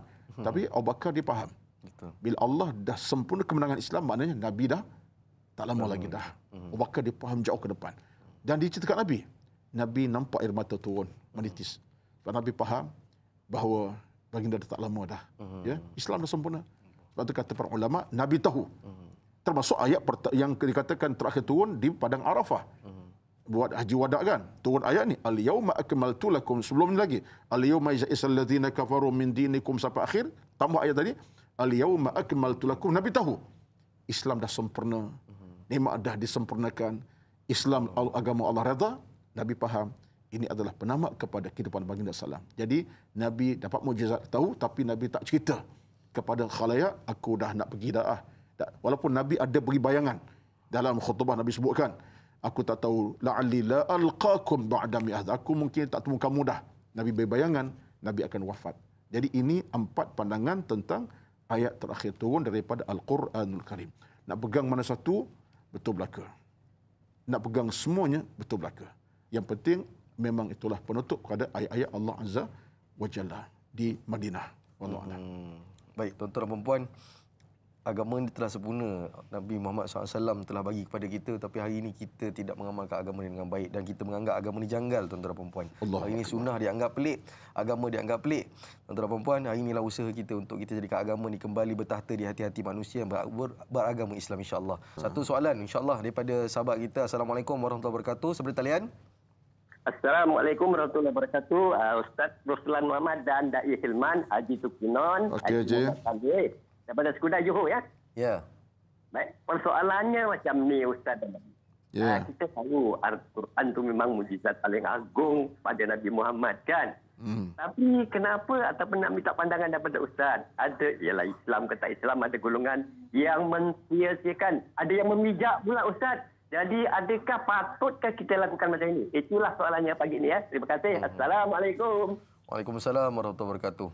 Ustaz, hari ini macam mana, Ustaz? Ramai orang kata apa, Quran ini, yalah, kalau kata baca Quran satu hal. Dihinanya Quran ini sampai di fizikalnya itu pun kadang-kadang tak kira lah orang apa sekalipun. Orang Islam pun kadang-kadang pun ada buat perkara benda ni. Macam mana kita nak bendung benda ni dan apakah dosanya, Ustaz, kalau kita tidak menghormati dan tidak ada adab dengan Quran? Silakan. Saya nak ringkaskan jawapan beginilah. Yang penting kalau orang bukan Islam yang hina Al-Quran, kita tak pelik. Sebab mereka tidak faham pun tentang apa itu Quran, maksud yang tersirat, makna Al-Quran. Al-Quran kitab mukjizat, mereka takkan faham. Cuma kita berbetulkan mereka, janganlah sampai hina agama kami, Quran kami. Sebab kalau itu jenayah yang berlaku masyarakat, itu menyusahkan daripada sudut hubungan. Baik. Tapi kepada orang Islam ini, saya fikir, Tuan Haji Kinon, yang kita paling duka cita, orang Islam yang hina. Kadang-kadang, minta maaf lah, penghina Quran ni dia tak berlaku kita sampai pijak-pijak tu. Pijak-pijak tu maknanya satu jenam sangatlah. Quran kadang-kadang letak tempat yang tak berapa tepat. Contohnya, di belakang, di bawah. Kalau kereta tu setengah tu letak Quran, di tepi, di bawah tu. Sampai dekat kaki kan. Di antara dashboard tepi tu letak ke situ.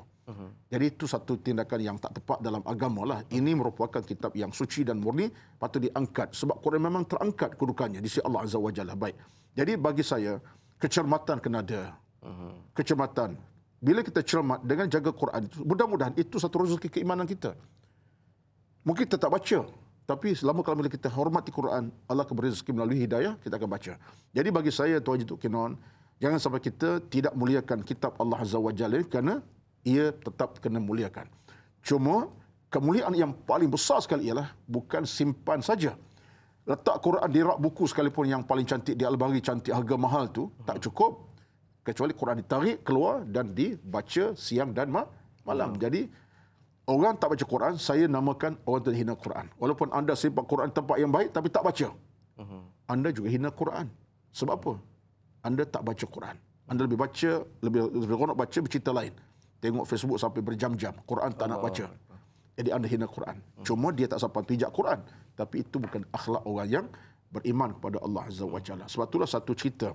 Hasan Al-Basri rahmatullahi alaihi. Pernah satu ketika, Hasan Al-Basri, dia ada tengok seorang hamba Allah. Hamba Allah ni orang awam lah.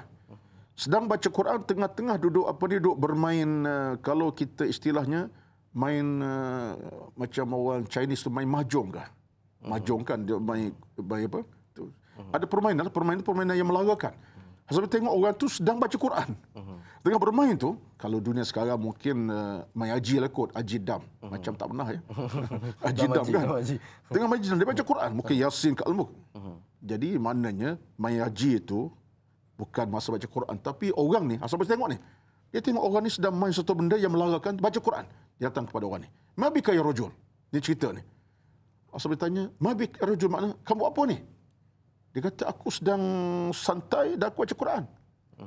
Kata Al-Basri, Al-Quran la yaliqu bimakanik. Makna Quran tak layak tempat ini.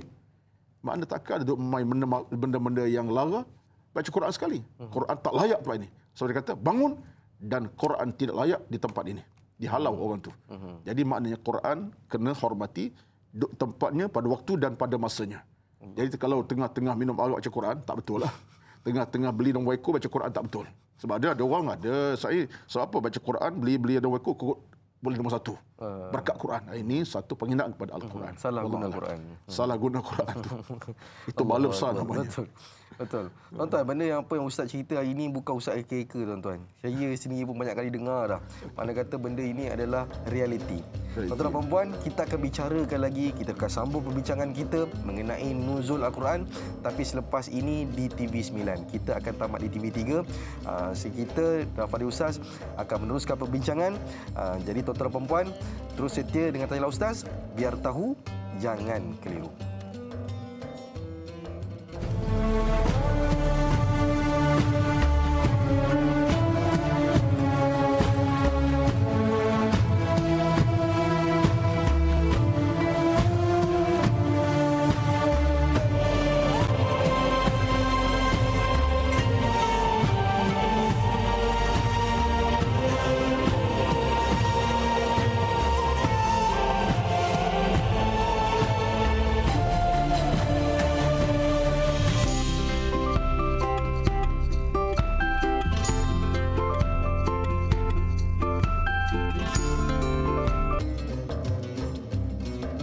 Alhamdulillah, kembali kita lagi dalam majlis ilmu Tanyalah Ustaz, biar tahu, jangan keliru. Sahabat penonton semua, terima kasih saya ucapkan kerana setia dengan Tanyalah Ustaz. Masih lagi berkobar-kobar menuntut ilmu pada pagi ini. Dan mungkin juga dah start panggil anak-anak. Jomlah kita tengok Tanyalah Ustaz. Jomlah kita tengok Tanyalah Ustaz. Tuan-tuan dan puan-puan, ramai orang fikir Tanyalah Ustaz ini mungkin untuk golongan tertentu saja. Tuan-tuan dan puan-puan, Tanyalah Ustaz ini adalah wasilah yang paling terbaik saya kira. Pagi-pagi hari, kalau kita tak mampu nak dakwah keluarga kita dakwah mereka untuk ajak tengok depan TV saja. Itu pun dah cukup besar pahalanya, tuan-tuan tuan-tuan dan puan-puan. Sebab apa? Kita kenalkan dia tentang Al-Quran. Tadi sebelum kita berehat, dah banyak dah Ustaz ceritakan. Berkali-kali Ustaz cerita. Quran ni turun macam mana, apa semua. Tapi Ustaz selalu tekan kan. Saya nampak Ustaz cakap tadi kat kita semua. Dia kata apa? Quran ni dah turun dah. Bila nak turun ke hati kita? Bila nak turun ke hati kita? Benda tu paling penting sekali. Bukan pada tarikh dan sebagainya Ustaz. Jadi kita berbaki lagi setengah jam. Tuan-tuan dan puan-puan, sekiranya ada persoalan, boleh terus hubungi kita di talian 1800881677 ataupun terus ke Facebook kami, Tanyalah Ustaz TV3. Baik, tanpa selengahkan masa, saya nak baca satu soalan daripada Facebook, daripada Izara. Assalamualaikum Ustaz dan Da'i. Waalaikumsalam warahmatullahi. Bagaimana penyusunan surah Quran, surah-surah di dalam Al-Quran? Itu yang pertama. Yang kedua, bagaimana untuk membangkitkan semangat agar sentiasa cintakan Al-Quran dengan susah jerihnya Rasulullah SAW berjuang selama 23 tahun dan meninggalkan Al-Quran buat umatnya agar menjadi panduan buat kita semua menuju jalan kebenaran. Baik, yang pertama tadi, bagaimana Ustaz? Okey, penyusunan cantik surah-surah. Soalan Izara ni, sebab kita berbincang tentang turun Quran dan seumpamanya. Soalnya sekarang ialah 114 surah begitu tersusun, daripada surah Al-Baqarah hingga surah An-Nas. 114 surah. Lengkap. Tak ada satu kekurangan sama sekali. Penceritaan lengkap, hukum hakam lengkap. Sebab ada ulama yang kata bahawa no comment tentang soal surah yang lengkap ini. Cuma tinggal lagi ialah macam mana penyusunannya. Kalau tengok dalam pandangan para ulama kita, dalam satu tulisan Al-Imam Suyuti, dalam tulisan beliau Al-Itqan fi Ulum Al-Quran, Suyuti menyatakan ada 3 pandangan ulama tentang macam mana proses penyusunan surah-surah ini. Proses penyusunan ada 3 pandangan. Yang pertama, dia kata dia merupakan susunan yang bersifat tauqifi. Maknanya susunan yang diarah oleh Allah Azza wa Jalla sendiri kepada Nabi sallallahu alaihi wasallam. Arti Allah sendiri yang mengambil tugas untuk menyusun surah sampai kepada An-Nas. Ini dinamakan sebagai bersifat tauqifi. Tauqif itu bahasa Arab lah. Maksudnya secara tetap. Tak ada bantuan tangan manusia dalam nak letakkan. Kita letak Al-Baqarah akhir lah kot. Al-An'am tak di 120 macam tak ada. Kita tengok, ia satu tauqif dari Allah Azza wa Jalla tanpa bantuan tangan manusia ataupun istiadat manusia. Yang kedua berkata bahawa memang sebanyak ia bersifat taufiqi. Itu tauqif kan. Yang ini disebut sebagai taufiqi dengan makna berdasarkan ijtihad para sahabat dan mereka memberi cadangan pandangan. Taufiqi. Dan ada yang kata ketiga pandangan ialah susunan bersifat tauqifi dan taufiqi sekali. Ada surah yang sun oleh Nabi secara mukjizat pada Allah dan kemudian ada setiap para sahabat Nabi SAW. Tetapi apa yang penting dalam hal ini ialah pendapat paling rajah. Pendapat yang paling benar menyatakan bahawa sunan Quran itu sebenarnya bersifat tauqifi, iaitu ditentukan oleh syarak oleh Allah Azza wa Jalla. Itu yang paling rajah. Dan ini kata Syekh Al-Kirmani dalam kitabnya Al-Burhan, dia kata apa? Susun atur ini memang Allah yang tentu. Sebab Allah Maha mengetahui. Sebab seni cerita Al-Quran, seni yang cukup cantik, menarik. Zaman Makkiyah, zaman Madaniyah.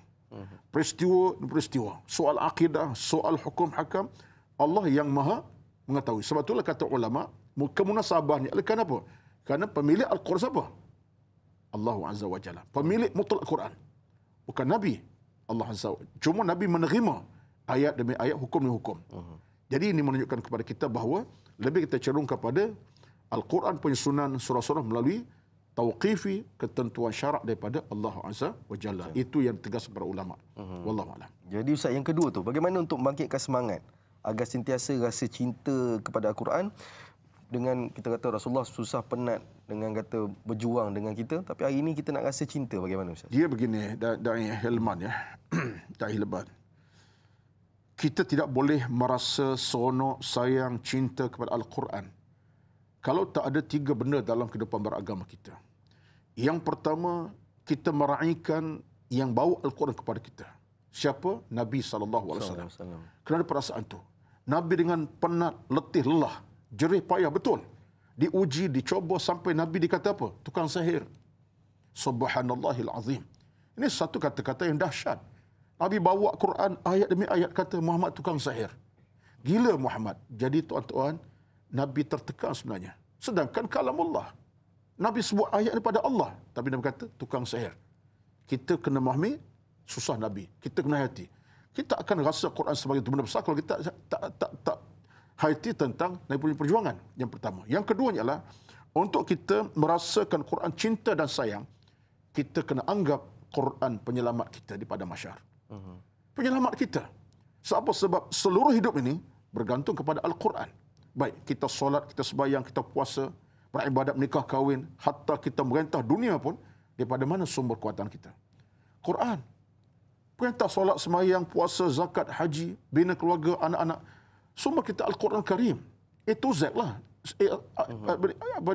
Supaya lah kan. Jadi kita merasa itu. Aku solat sembahyang. Quran perintah. Berzakat. Perintah. Jadi kita rasa macam itu. Yang ketiganya adalah, kita tak boleh nak rasa Quran cinta dalam hati kita, melainkan kita merasakan bahawa hidup ini sebenarnya memang dipandu oleh ayat-ayat Allah Azza wa Jalla. Pemandu kita Al-Quran. Jadi tuan-tuan, kita rasa pemandu kita Al-Quran, kita akan rasa Quran itu memang dekat di jantung hati kita. Kita tak lalai, tak lupa dalam 4 perkara. Saya ulang balik. Pertama, kita kena baca. Wajib baca Quran. Kemudian kita memahami al-fahmu, kandungan ayat suci Al-Quran. A to Z sampai kita faham kandungan-kandungannya tentang dosa pahala dan tentang syurga neraka. Hukum hakam. Yang ketiga adalah tadabbur. Tengok makna Quran dan tadabburkan ke dia punya pengertian.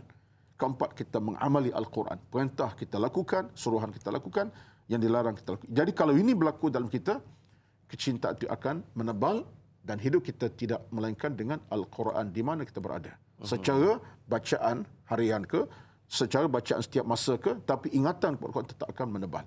Bahkan akan jadi manusia kita ini, kata setengah ulama, tak baca Quran ini, kita rasa macam satu dosa. Satu dosa, tak baca Quran. Ini yang kita nak berlaku dalam hidup kita. Wallahu a'lam. Baik. Baik, Ustaz. Terima kasih banyak atas penerangan diberikan. Tuan-tuan dan puan, rasa cinta pada Quran Ustaz kata tadi ni kena didik Ustaz. Mana kena pupuk daripada awal. Dengan 3 syarat tadi. 3 syarat tadi. Tuan-tuan dan puan, inilah perjuangan kita. Perjuangan kita untuk agama ni, untuk kita rasa cinta dalam Quran ini. Kalau kita boleh tengok drama-drama 1 jam, 2 jam, apa kata kita baca Quran tadabbur 1 jam, 2 jam satu hari, insya-Allah selesai 114 surah. Tuan-tuan dan puan, saya nak baca soalan daripada Facebook daripada Zaid Al-Banjari. Assalamualaikum Ustaz dan Da'i. Waalaikumsalam warahmatullahi. Bolehkah membaca Al-Quran menggunakan telefon pintar? Bagi yang bekerja mungkin susah nak bawa dan sebagainya. Adakah pahala kurang berbanding baca Al-Quran bercetak? Terima kasih Ustaz dan Da'i. Hari ini zaman teknologi tuan-tuan dan puan. Ada orang bawa iPad, dia bawa handphone dan sebagainya.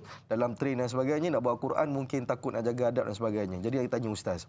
Ustaz, bagaimana Ustaz? Hari ini orang nak bawa Quran takutlah terbawa masuk tandas dan sebagainya. Handphone, iPad masuk tandas pun tak ada masalah. Jadi boleh tak kita nak baca Quran ni dekat tablet dan sebagainya? Silakan. Baik, asas dalam Islam ialah warattilil Qur'ana tartila. Asas dalam bab Al-Quran ialah kata Allah, baca Quran dengan tartil. Bila Allah sebut warattilil Quran tartila, kata Ibn Abbas radhiyallahu anhu, dengan mana kita menghayati makna bacaan itu. Baik. Sekarang ini soal kita baca dengan mushaf ataupun dalam ingatan hafalan kita, ataupun by phone. Kita buka phone kita, aplikasi Quran kita buka, kita baca. Ataupun melalui mushaf kita pegang. Ataupun dalam ingatan kita. Ada orang mungkin dalam ingatannya surah Yasin, Al-Mulk. Dia tak hafal Quran semua, tapi ingatan tu ada. Soalnya sekarang ialah, baca tak baca? Baca. Baca macam mana? Oh, saya baca dengan mushaf. Satu ayat ke ayat, surah ke surah. Alhamdulillah, syukur. Baca tak baca? Baca. Cara mana? Saya sambil driving ke pejabat, saya baca Al-Mulk, saya baca surah Al-Asr, saya baca surah kecil besar, sampai ke pejabat setengah jam, habis 10 surah contohnya. Alhamdulillah. Baca tak baca? Baca. Macam mana cara baca? Saya buka phone saya. Surah ke surah. Yang penting itu tindakan yang betul. Yang tak betul, mushaf tak pegang, ingat pun tidak, phone pun tak buka untuk Quran. Itu tak betul. Jadi apa yang saudara buat dah betul dah. Teruskanlah insya-Allah. Teruskan. Baik. Teruskan. Yang paling penting baca tuan-tuan dan puan-puan. Kita daripada awal tadi ni sampai sekarang ni kita suruh baca je insya-Allah. Tuan-tuan dan puan-puan, kita berehat seketika, kembali lagi selepas ini, biar tahu jangan keliru.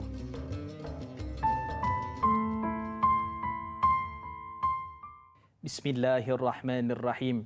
Allahumma inni a'udzubika minal baras wal junun wal judham wa min sayil asqam. Ya Allah, ya Tuhan kami, lindungilah kami daripada penyakit sopak, penyakit gila, penyakit kusta dan penyakit-penyakit yang membahayakan. Walhamdulillahirabbil alamin.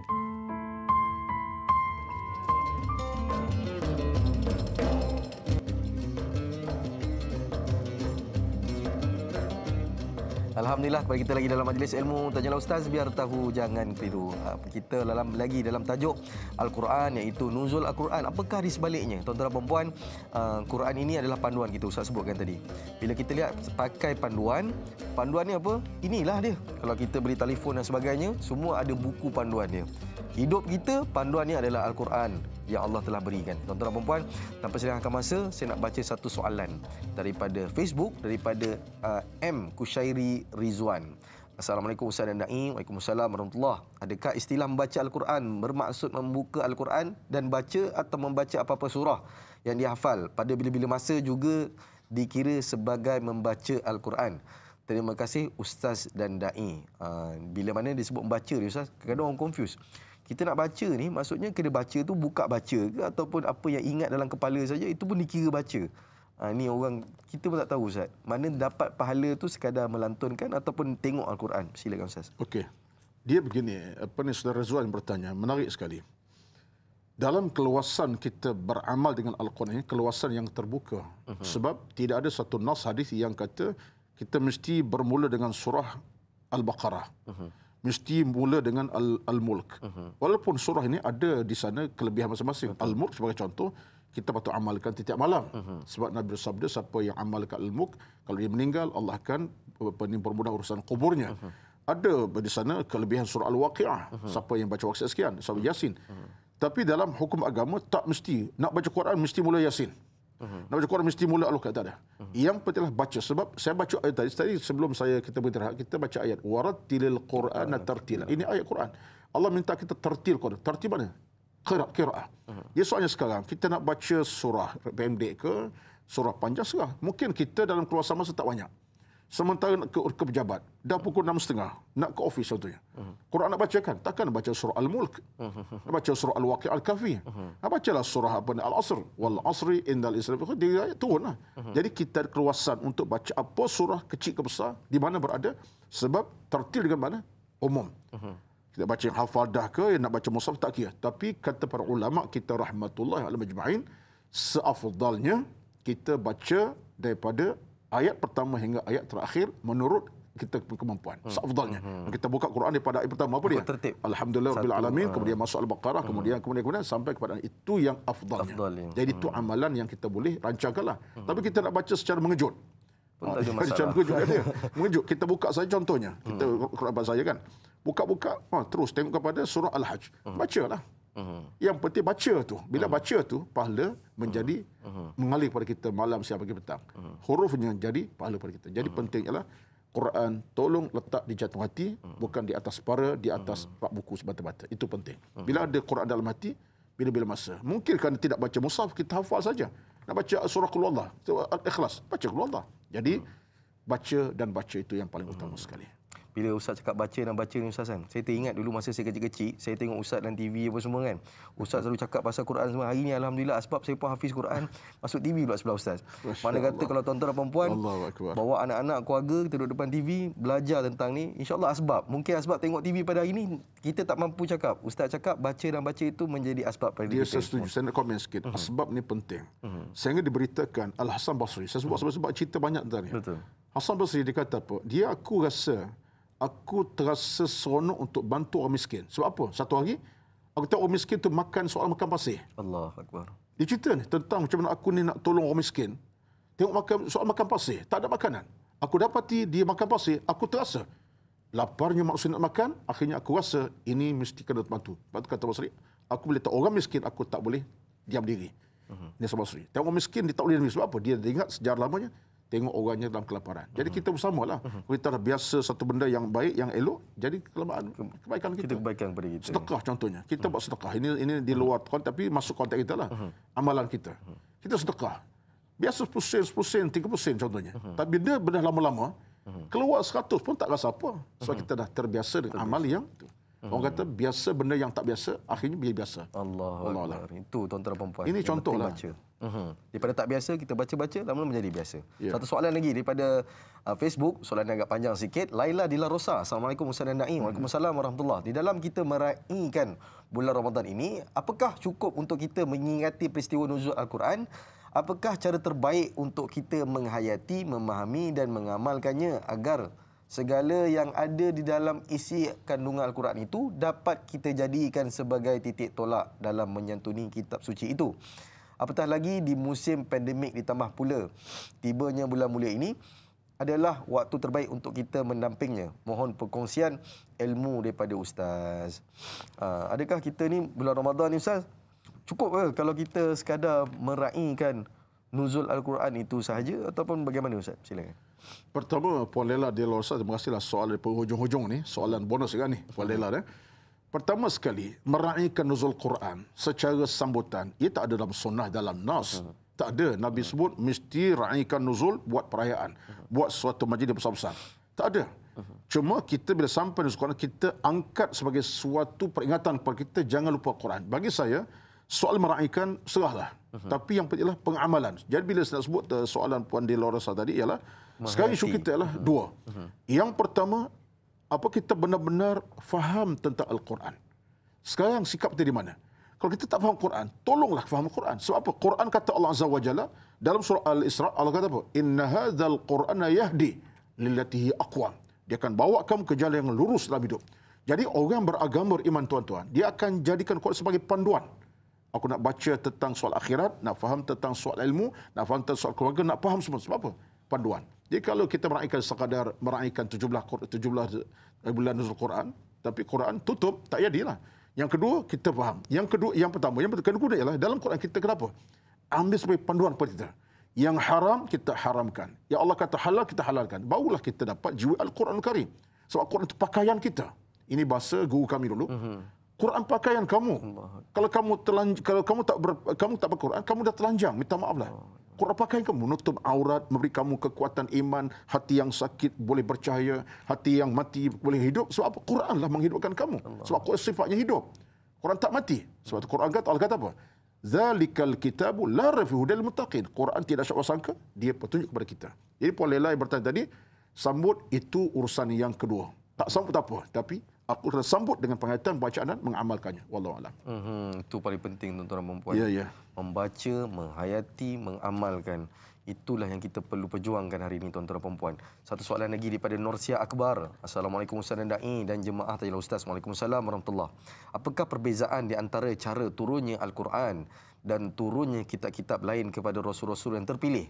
Adakah suhuf Ibrahim itu maksudnya bahan yang mempunyai tulisan juga? Terima kasih.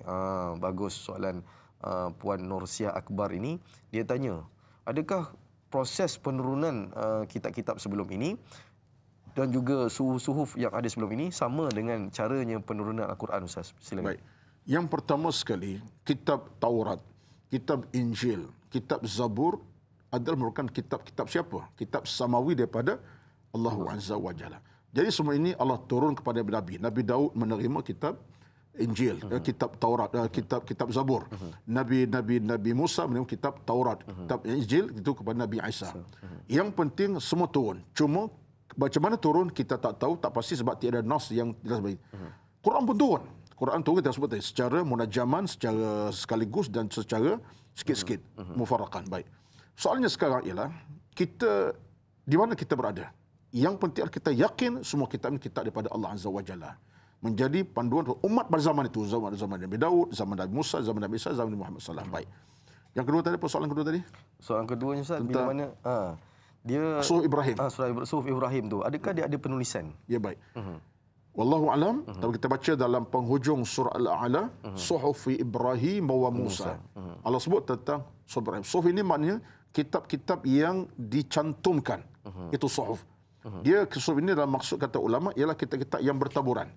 Kemudian dicantum menjadi suhuf. Jadi bermakna dia merupakan daripada Allah Azza wa Jalla tapi diturunkan dalam keadaan tidak turun dalam bentuk yang total begitu, dicantum kemudian. Jadi wallahu alam, yang penting suhuf juga merupakan antara kitab samawi daripada Allah, Azza wa Jalla. Berlangit bukan daripada bumi. Wallahu alam. Baik, alhamdulillah. Ustaz, kita sebenarnya, saya kalau cerita buat Quran Ustaz, dia sangat dekat yang daripada kecil duduk mahat Ustaz kan. Kadang-kadang sedih Ustaz. Jadi kadang sedih bila cerita pasal Quran ni, sedih. Ustaz cerita pun kadang sedih Ustaz. Tapi bila mana Ustaz kita nak cerita lagi, kita kesudukan masa Ustaz. Tengok-tengok dah kesimpulan dah. Boleh Ustaz bagi kesimpulan perbincangan kita pada hari ini, apa yang kita nak capai, objektif kita pada hari ini? Silakan. Tajuk kita ialah nuzul Quran, apa di sebaliknya. Jawapan mudah di sebaliknya ialah peringatan demi peringatan. Inzar daripada Allah. Quran ini dia ada kandungan banyak. Pertama, inzar, peringatan tentang persoalan dosa, syurga, neraka dan ancaman. Quran betul tabsyir, khabar gembira tentang pahala, redha, rahmat dan syurga Allah menanti. Quran kitab menceritakan tentang sejarah yang lama. Umat-umat yang kufur, umat yang engkar, umat Nabi Hud, Nabi Saleh, Nabi Hud, macam-macam. Quran cerita tentang akan datang, tentang peristiwa orang yang menang di pada masyar. Jadi kesimpulan sebaliknya ialah Quran turun untuk dimasuk dalam hati. Ini sebabnya Allah sebut dalam Al-Quran Karim. Allah kata apa? Dalam surah An-Nahl. Kita ambil ayat sebagai penjelasan. Allah kata apa? Wa nazzalna 'alaikal kitaba tibyanan likulli syai'in wa hudan wa rahmatan wa busyra lil muslimin. Kitab Al-Quran kami turun ke atas Muhammad untuk menjadi penjelasan semua perkara dan kitab petunjuk, rahmat dan khabar gembira bagi orang-orang yang beriman kepada Allah Azza wa Jalla. Jadi kesimpulannya, satu, bila bercakap Al-Quran, ingatlah Al-Quran mukjizat abadi dan ia pemandu kepada kita. Yang kedua, ingatlah tuan-tuan, Al-Quran adalah satu-satu penyelamat daripada masyarakat kita nanti. Saat kita nak dimenangkan oleh Allah kerana Al-Quran. Kalau kita gagal kerana Quran tak ada bersama kita. Yang ketiga, semangat nuzul Quran kita kena ingat, nuzul bukan tengok turun di bumi, turun di hati masing-masing. Melekat di jatuh hati, bacaannya, kefahaman kita letak. Yang keempat terakhir, bila cakap nuzul Quran, mana kita kena ingat, ini panduan Allah Azza wa Jalla. Hancur manusia kerana tolak Al-Quran dan hebat manusia kerana ikut Al-Quran Karim. Jadi kelima terakhirnya, nuzul Quran bermakna apa tuan-tuan? Mengekalkan rahmat Allah kepada umat ini melalui Nabi Muhammad SAW. Suatu Nabi SAW tak tinggalkan melainkan Al-Quran. Di penghujung hidup Nabi SAW, di Padang Arafah, Nabi kata apa kepada kita? Taraktu fikum ma in tamassaktum bihima lan tadillu abada kitaballahi wa sunnati. Aku tinggal pada dua pesanan, dua pesaka. Quran dan hadis, pegang betul-betul, kamu tak sesat, tak binasa selama-lamanya. Maknanya Al-Quran adalah penyelamat kita, tapi kena ingat Quran kitab yang kita kena dampingi dengan bacaan dan kefahaman, insya-Allah. Alhamdulillah. Ustaz, sedikit baca doa Ustaz. A'udzubillahi minasyaitonir rajim. Bismillahirrahmanirrahim. Alhamdulillahi rabbil alamin. Wassalatu wassalamu ala sayyidina Muhammad wa ala alihi wa ashabihi ajma'in. Allahumma lakal hamdu kama yanbaghi li jalali wajhika wa 'azimi sultanik. Allahumma ij'al al-Qur'ana rabi'a qulubina. اللهم اجعل القرآن ربيع قلوبنا اللهم اجعل القرآن ربيع قلوبنا يا لك الحمد كما ينبغي لجلال وجهك وعظيم سلطانك يا الله يا Tuhan kami, kabulkan amal ibadah kami ya Allah, jadikan kami bersama Al-Quran ya Allah, hidupkan kami bersama Al-Quran, matikan kami bersama Al-Quran, jadikan Quran panduan hidup kami ya Allah, pintu keselamatan buat kami ya Allah, pintu untuk keberkatan hidup kami sekeluarga ya Allah. Jadikan kami bersama Al-Quran, anak-anak bersama Al-Quran, keluarga kami bersama Al-Quran ya Allah. Ya Tuhan kami, Engkau Tuhan kami yang Maha mengetahui, yang Maha mendengar lagi Maha mengetahui. Innaka sami'ud du'a. Rabbana atina fid dunya hasanah wa fil akhirati hasanah wa qina adzabannar. Sallallahu ala sayyidina Muhammad walhamdulillahi rabbil alamin. Taqabbalallahu minkum. Amin amin ya rabbal alamin. Terima kasih kepada Al-Fadhil Ustaz atas ilmu diberikan pada hari ini. Saya mohon ampun daripada pihak Ustaz dan pihak saya sekiranya sepanjang kita berbicara mengenai ilmu pada pagi ini terkasar bahasa, terlebih bicara, semuanya daripada Allah Subhanahu wa taala, kebaikan dan buruk itu pada diri kami sendiri. Assalamualaikum warahmatullahi wabarakatuh.